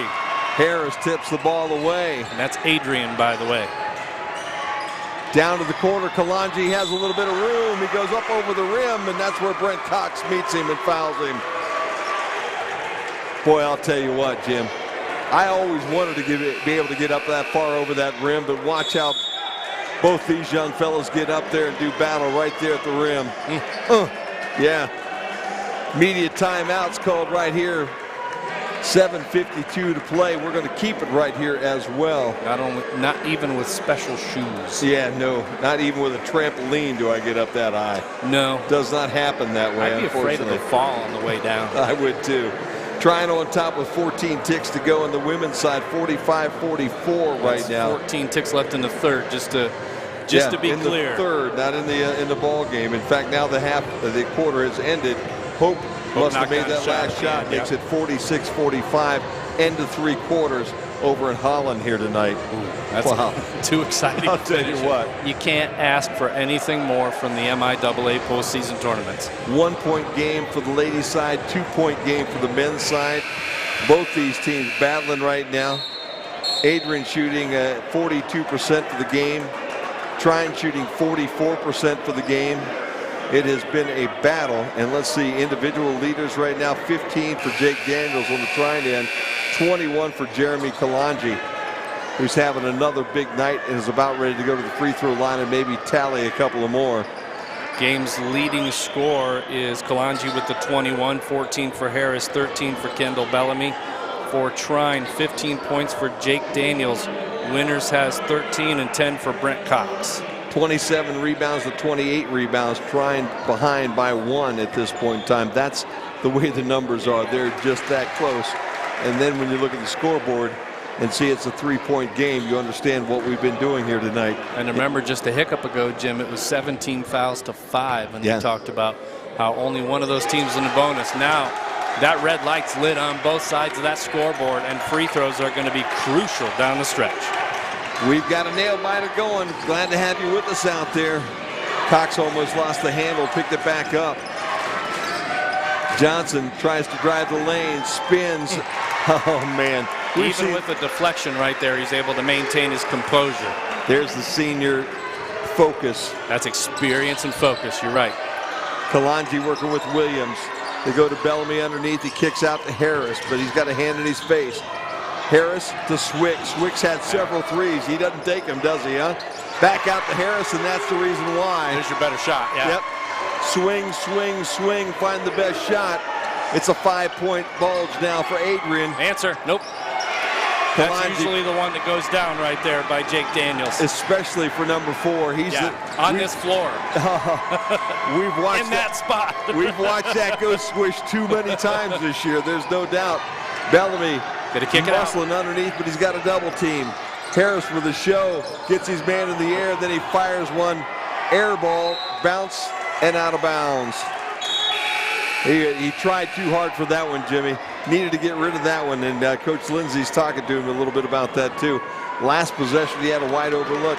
That time, he had a Trine Thunder in his face the entire time. Marianne Mitri writes from Columbus, Georgia, rooting for Trine. Says, thanks for the great broadcast. Thank you for tuning in.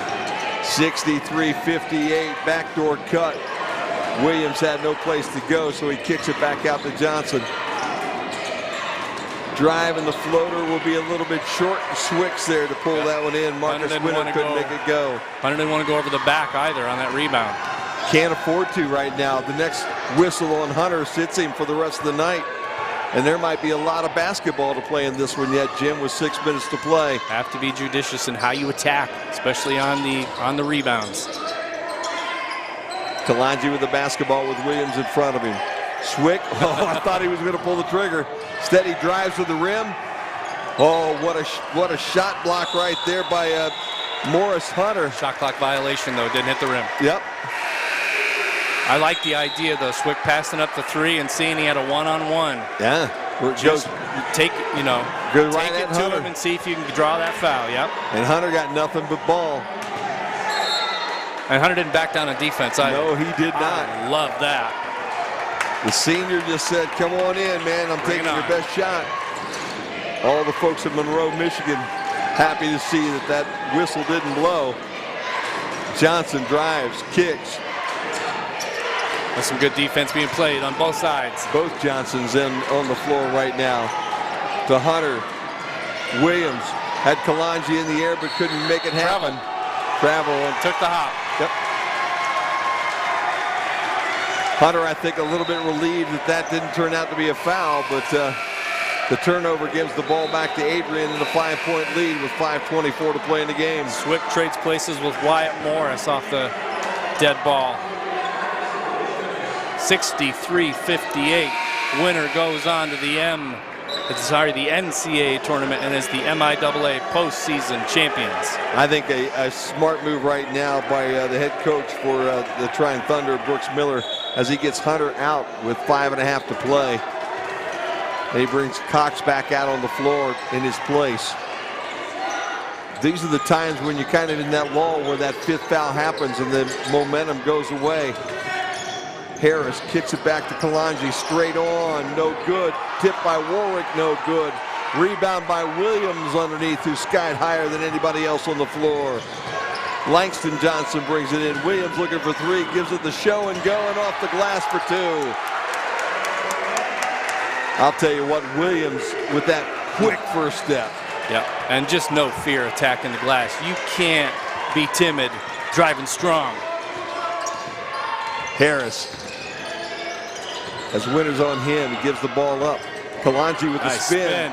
All the way on Cox and around him for the easy 2. Easy for Kalanji, I should say. Transition, cutting off. Williams almost put that ball in the air from behind the arc. He will this time. A little bit too hard. Warwick goes up. We've got a whistle underneath. Warwick held the arm. And Daniels was the young fellow that was fouled. That'll go to the free throw line. They wanted the quick release. They ended up taking it. Watch Warwick hooking the arm and kind of pushing in the back right there. That's a good call by the official. Hunter back in the ball game. He only sat for about a minute. The beauty of instant replay too. Yeah. In the moment you say, well, he didn't touch him on the rebound. It was everything leading up to the rebound, how he established the position. Williams will sit. Warseka comes back in the ball game, and I guarantee you guys, Mr. Daniels is going to make this second one go in as well. We're going to have a 3-point game once 4 is done at the free throw line. There you go. I didn't jinx him. It's usually the broadcaster's jinx, though. Nah, you can't jinx that guy. No. He's automatic from that charity line. 17 points of the night now for him.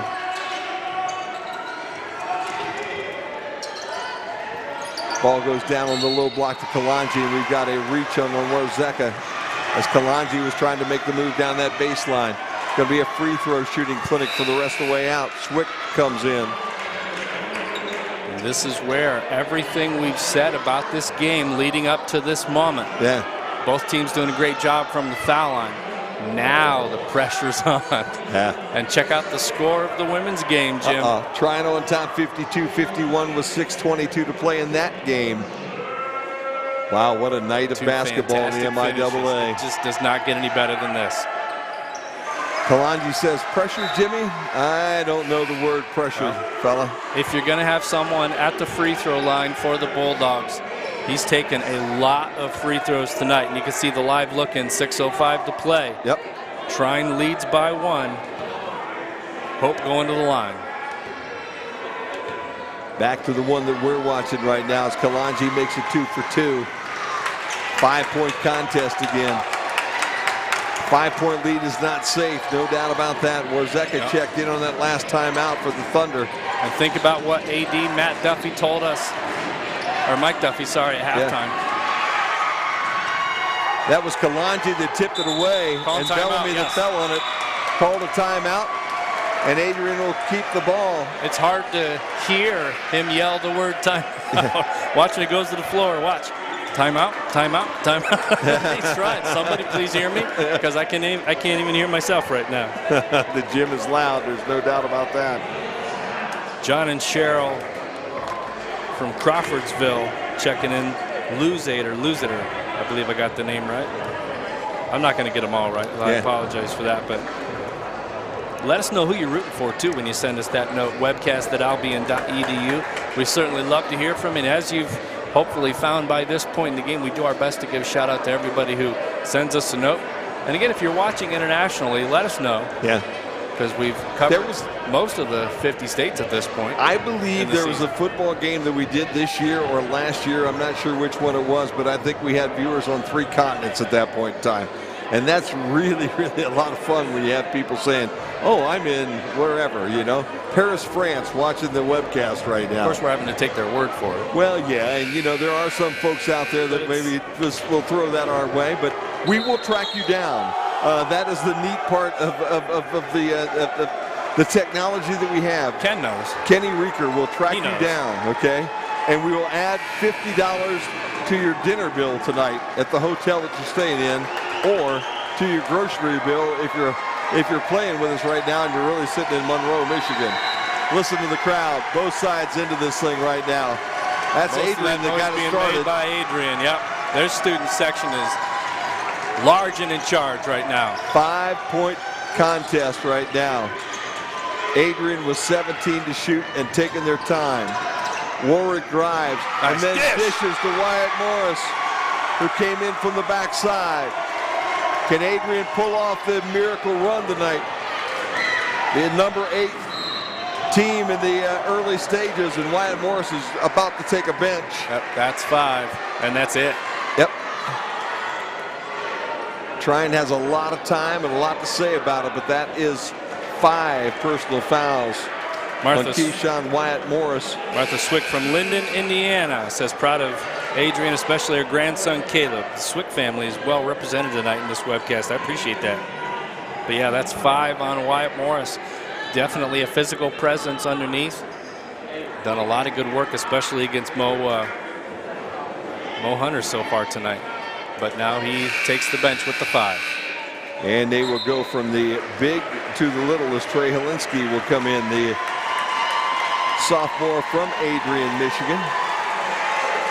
So you bring out a 6'6" senior in Morris, and you sub with a 5'9" sophomore guard from Adrian.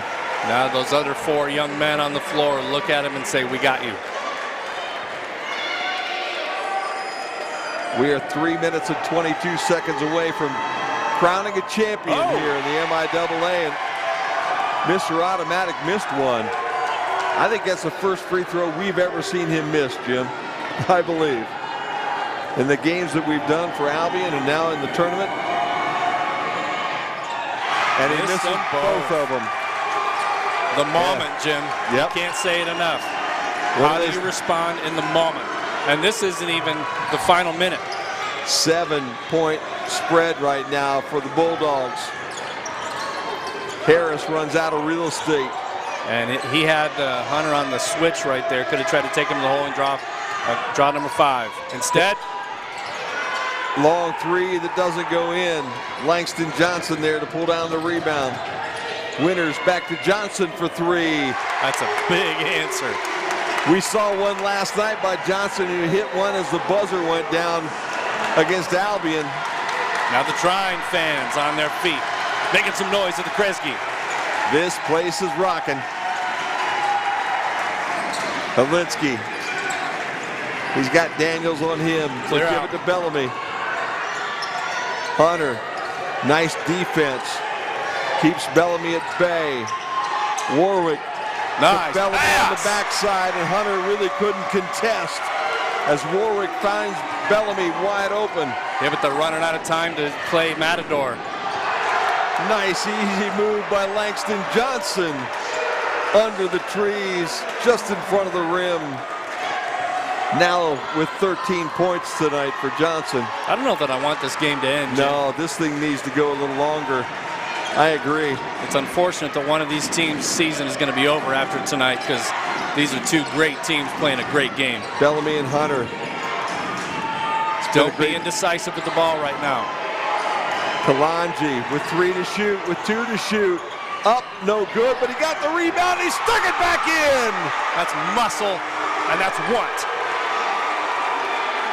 Oh, my goodness. This is when Trine will usually answer with a 3.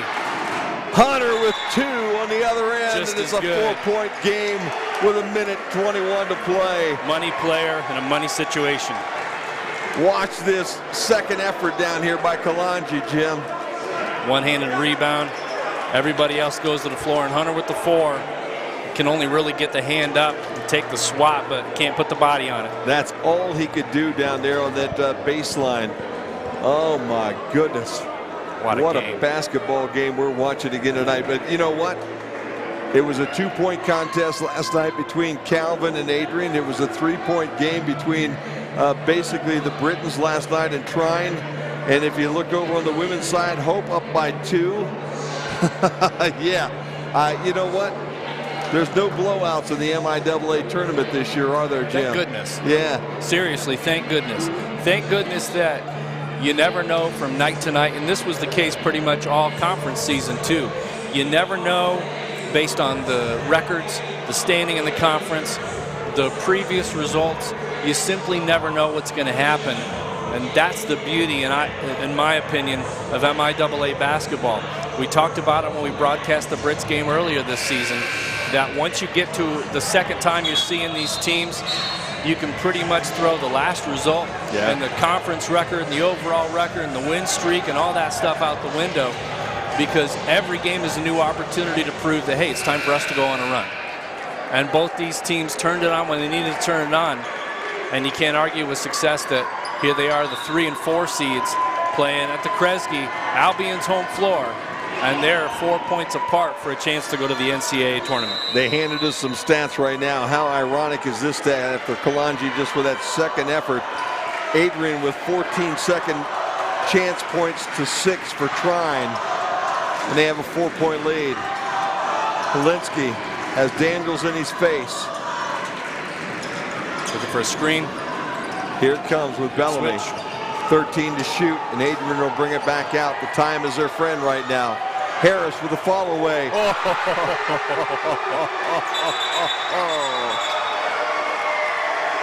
Dial it up to a 7-point spread right now. And Pelham's about ready to check in for Adrian as they're going to make a switch for defense, I believe. Under a minute to play. That could have been the dagger that seals it for the Bulldogs tonight. I'm not counting Trine out. Nope, there's still plenty of time, but they're going to have to make it happen in a hurry. It's not a dead ball. So Pelham, they were trying to sneak Pelham in for defensive purposes there in the last second. Can't make it happen. And I got about 7 or 8 new emails from viewers, and only I think 1 duplicate. Right now, probably can't give you a shout out. Just let us know we see you and we appreciate you. Winters brings it to the front court and lets go of the 3, and he knocks it down. And it's a 4-point game with 50 ticks left. What the best defense you can, but at some point you're going to have to commit to fouling. And there is a foul as Bellamy grabs the basketball and Williams forced to foul him instead of allowing him to go over top of him. Bellamy's been pretty strong from that free throw line tonight as well, if I remember back. Jim Whip hasn't shot one yet tonight. I take that back. Yeah, he's perfect. 0 for 0, 7 for 14 from the floor tonight. Hitting 50% of his shots, has 14 points right now, but this will be his first trip to the free throw line. Probably a good foul by Williams. 61% free throw shooter, but he's tried a lot of field goals tonight. First one's on its way and it's too long. Cox pulls down the board. Something different when you're stopped and the whole world's watching you. It sure is. Daniels gives it to Winters. Winters works around the screen. He hit the 3 the last time down. 4 guys perched outside the 3-point line. Johnson pulled up and missed the shot on the baseline. Harris is going to be grabbed by Johnson. He's going to come the other end. He'll get an opportunity to shoot some free throws. And Harris shoots 76%. Little better opportunity considering this young fella's hit a couple of big daggers in the last minute of play. I don't think Harris is missing. I don't think so Just either. Just a gut feeling. Kind of like putting James L. Davis on the free throw line if you're a Brits fan and watching that young fella go in there and go rip. The same kind of vibe. Confidence. Pressure, no big deal. Yeah. I've done this forever. There are just players, and we've been blessed to see pretty much the best of the best in the MIAA on this floor in the games that we've covered on the men's and the women's side. There are just certain people at certain time who go to the line and you're pretty confident that it's always going to be success. We talked about it coming into the tournament. Who was playing the best basketball in February? The Adrian Bulldogs were 6-2 in the month of February. Got them both still 2 possessions. And they're 22 ticks away with a 6-point lead. Winters fires it, no good. Rebound comes off to Pelham. That one might have done it. Harris again. That's 5 on Harris. So Mo Hunter is going to have to go take a seat, as Hunter had to grab a hold of somebody. He was the only person down there that had the opportunity to commit the foul. And Mo Hunter is going to stay on the Trine end as he'll check out of this basketball game with 13 seconds left to go. And for Jordan Harris, 76% free throw shooter. Already knocked down a couple a moment ago. You're in the driver's seat, because if you make one, I believe this one is over. 12 seconds left to go. It's going to take a miracle anyway. It's 2 shots, too. It's over. First one's in. And it's a 7-point contest now for Adrian. Yep. They scored 80 last night. This one will tie it. Make it 82 nights in a row. I'd say these young fellows like to play in the Kresge Center. Second will check in. That they played their best basketball when it mattered. They did. No doubt about that. And they are not done. They are not done. They'll get an opportunity to hear their name called Monday when the NCAA pairings are going to come out. 10 seconds. Long three-point shot is missed. And Harris is there to pull down the rebound, and this is going to end right there. The Adrian Bulldogs go from last place last year to MIAA Conference Tournament champs for 2019-2020. What a basketball game. What an effort by these young folks tonight. And it's 80-72 our final. Jim, we're going to send you down to grab a couple of comments from the coach.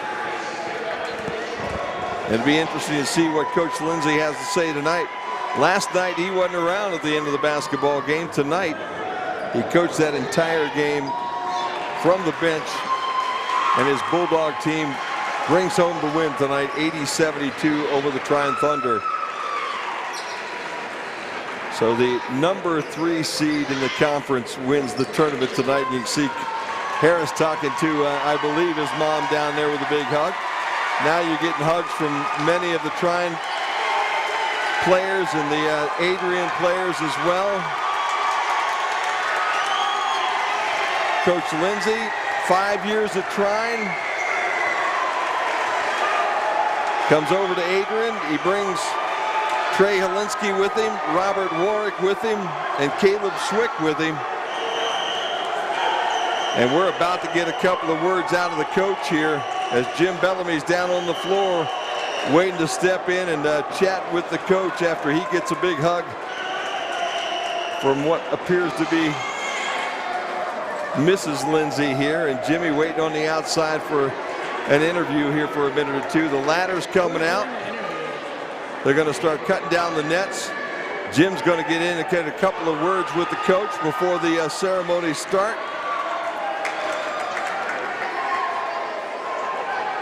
And let's send it down to the floor here real quick with Coach Lindsay and Jim Bellamy. We'll take just a real quick moment to send it down. Jim. Coach Kyle Lindsay, you won the games when it mattered the most, and now you're going to the NCAA tournament. Just tell us about the experience these last 2 months especially. I can't even believe it. Our group is so resilient. They've worked hard all year. It's just so neat to see, you know, what hard work can do for you. They really committed to it. This is unbelievable. You had some money shots down the stretch, especially Harris. Just had a feeling when he had the ball in his hands that magic was going to happen, especially late in that second half. He's a special player. He's done it time and time again this year and did it again today. So he's, you know, a big part of why we're here. And you have to love the fact that you're picked 8th in the conference and you win. I know last night we talked to the assistant coach and said it didn't really matter all that much, but it has to be satisfying. It really is. You know, this is the first time in school history that we're going to make the NCAA tournament. It's never happened, ever, in Adrian College men's basketball. So I think this is more than about us. This is really for all those Adrian teams previously that had a chance to get there and just quite didn't make it. This is for all those guys, too. Well, Coach, we'll let you get to the celebration. Congratulations and good luck in the tournament. Back up to you, There Jim. you go, Kyle Lindsay with a quick couple comments before he and his team now get a chance to celebrate. They do have Coach May's ladder out here tonight. They're going to cut down the nets here as they are the champions tonight of the 2019-2020 MIAA basketball tournament. We'll take a look at some final stats here as we wrap this one up this evening from the Kresge Gymnasium. We look in real quick at the ball game going on at Hope. And it's a 2-point game right now with Hope on top of Trine. And they'll get an opportunity to go to the free throw line.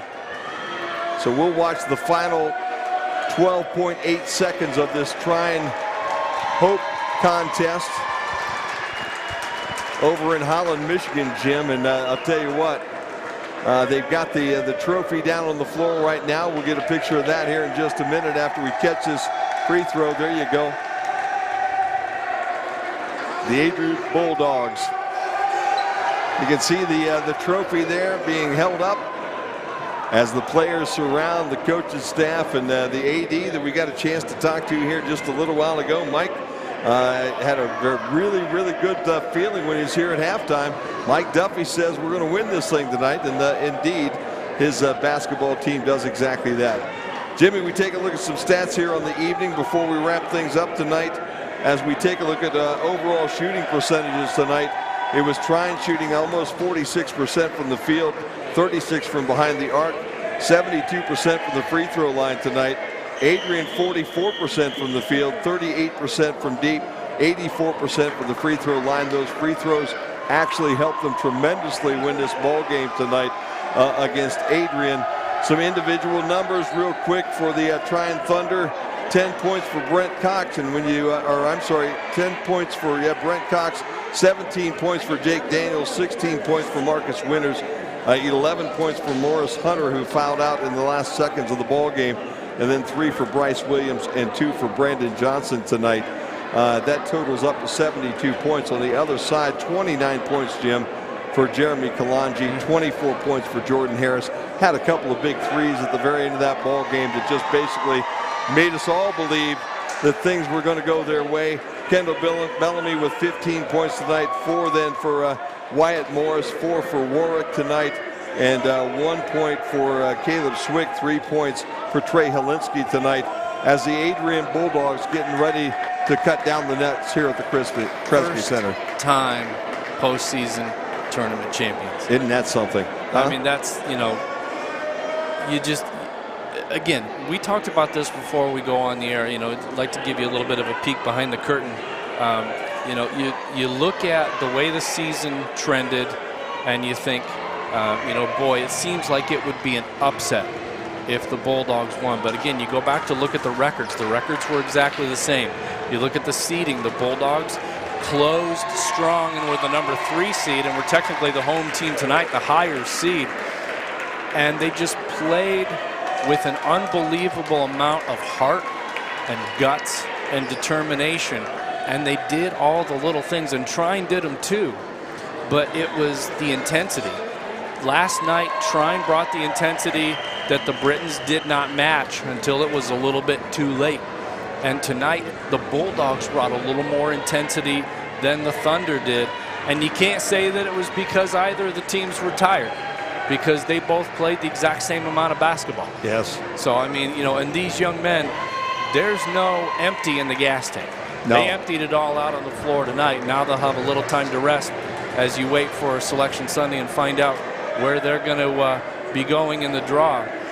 But, man, it's just an unbelievable run the last 6 weeks of the season, and the tournament that started at Marilot in Adrian and culminated with a big first-time postseason championship victory for the Bulldogs here in Albion.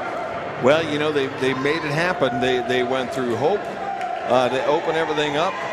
Last night they knocked out the number 2 seed in Calvin, and then tonight they take care of business as they wrap everything up in the championship here in the Kresge Center over the Trine Thunder. As you watch the final seconds of the ladies contest over in Holland, Michigan right now, where it's a 3-point cushion now for Hope. And we'll watch that conclude as you also get a chance to watch the young fellows go up. There's Mr. Bellamy. I think he had a pretty good evening here tonight. Kendall with a great tournament. Hard foul. Very hard foul on the women's side. As we said so many times, that is such a physical game that the ladies play as well. Trying to go for a poke on the ball and ended up a lot of contact right there. Let's see if we can get a couple of names and some things for you as we check back over on the other side of this thing. That is Lauren Newman, who lit it up here the last time we saw Lauren. She went off for 20-plus points. And if Newman makes one of these free throws, it's a 4-point game, and I believe Hope punches their ticket with the perfect regular season and MIAA postseason. And the first one comes out. That one's still in play. She took a spill. She did take a spill. So it's not as easy as just saying, well, collect your things, you got time. But the second one is good, and I believe that takes care of it. Robert Warwick up on the ladder right now as he's cutting out a couple spots. That I tell you the fun part about this whole celebration, everybody gets to take a little piece of the net home with them, and that will be a memory that these guys have for the rest of their lives, to be able to think back on this tournament. And am I remembering right that last evening Warwick was the one who had the big steal? Yeah, he was, and then the jam on the other end. Stuff on the other end. At the very end of that game. How ironic for a young fellow who started out his career at Trine to now be cutting down the nets after they defeat Trine here at the Kresge Center on a Saturday night in February. Boy, I'll tell you what a ball game. What a ball game Adrian put together tonight. It was a good contest. It was a whole lot of fun to bring it to you. As you can see now, Hope wraps up their end of the tournament as they now become the women's champions for 2019 and 2020, and they complete a perfect season. How difficult is something like that, Jim, to be able to go through an entire year and not lose, not have that one night where you have that tough evening as Trey Helinski comes down that ladder. That is Jody May's ladder. Yeah. It was I looked at the end of my interview with Coach Lindsay there, and I saw Jody May on the side. You can see it right there in your shot. It was just about 10 days ago that the Britons were climbing that same ladder after they knocked off Trine to wrap up the MIAA regular season. And now, tonight, the same ladder being used as Adrian gets to walk up and bring down part of that net and take it back home to Adrian, Michigan with them. Good crowd on hand. It was a great game tonight. We're going to hang around for just a couple more minutes as they pull that net down, and we'll wait to see that last bit of net here at the Kresge come down, and then we'll wrap things up for you here tonight. We appreciate all the people that were out here tonight with us watching the ball games.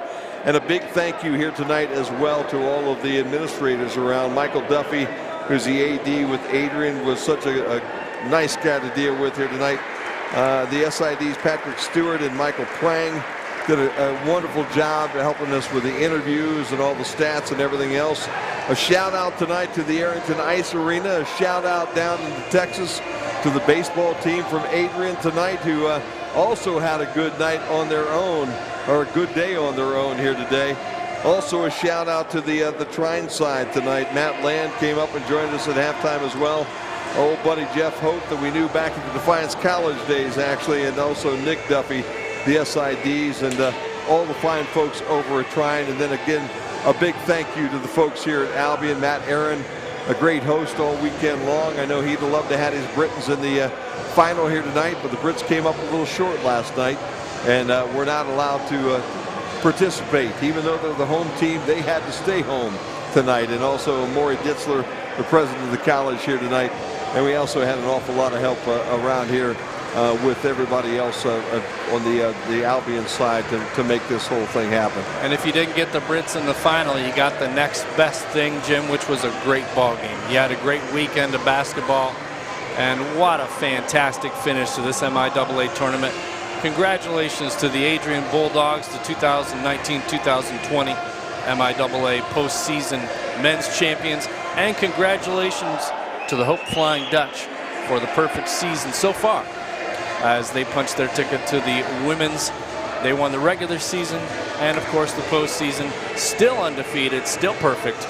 And now we'll wait to see what both of these teams who both these teams draw Yeah. in the NCAAs. Monday afternoon, we'll know where these guys are going to go, both teams, who they're going to play.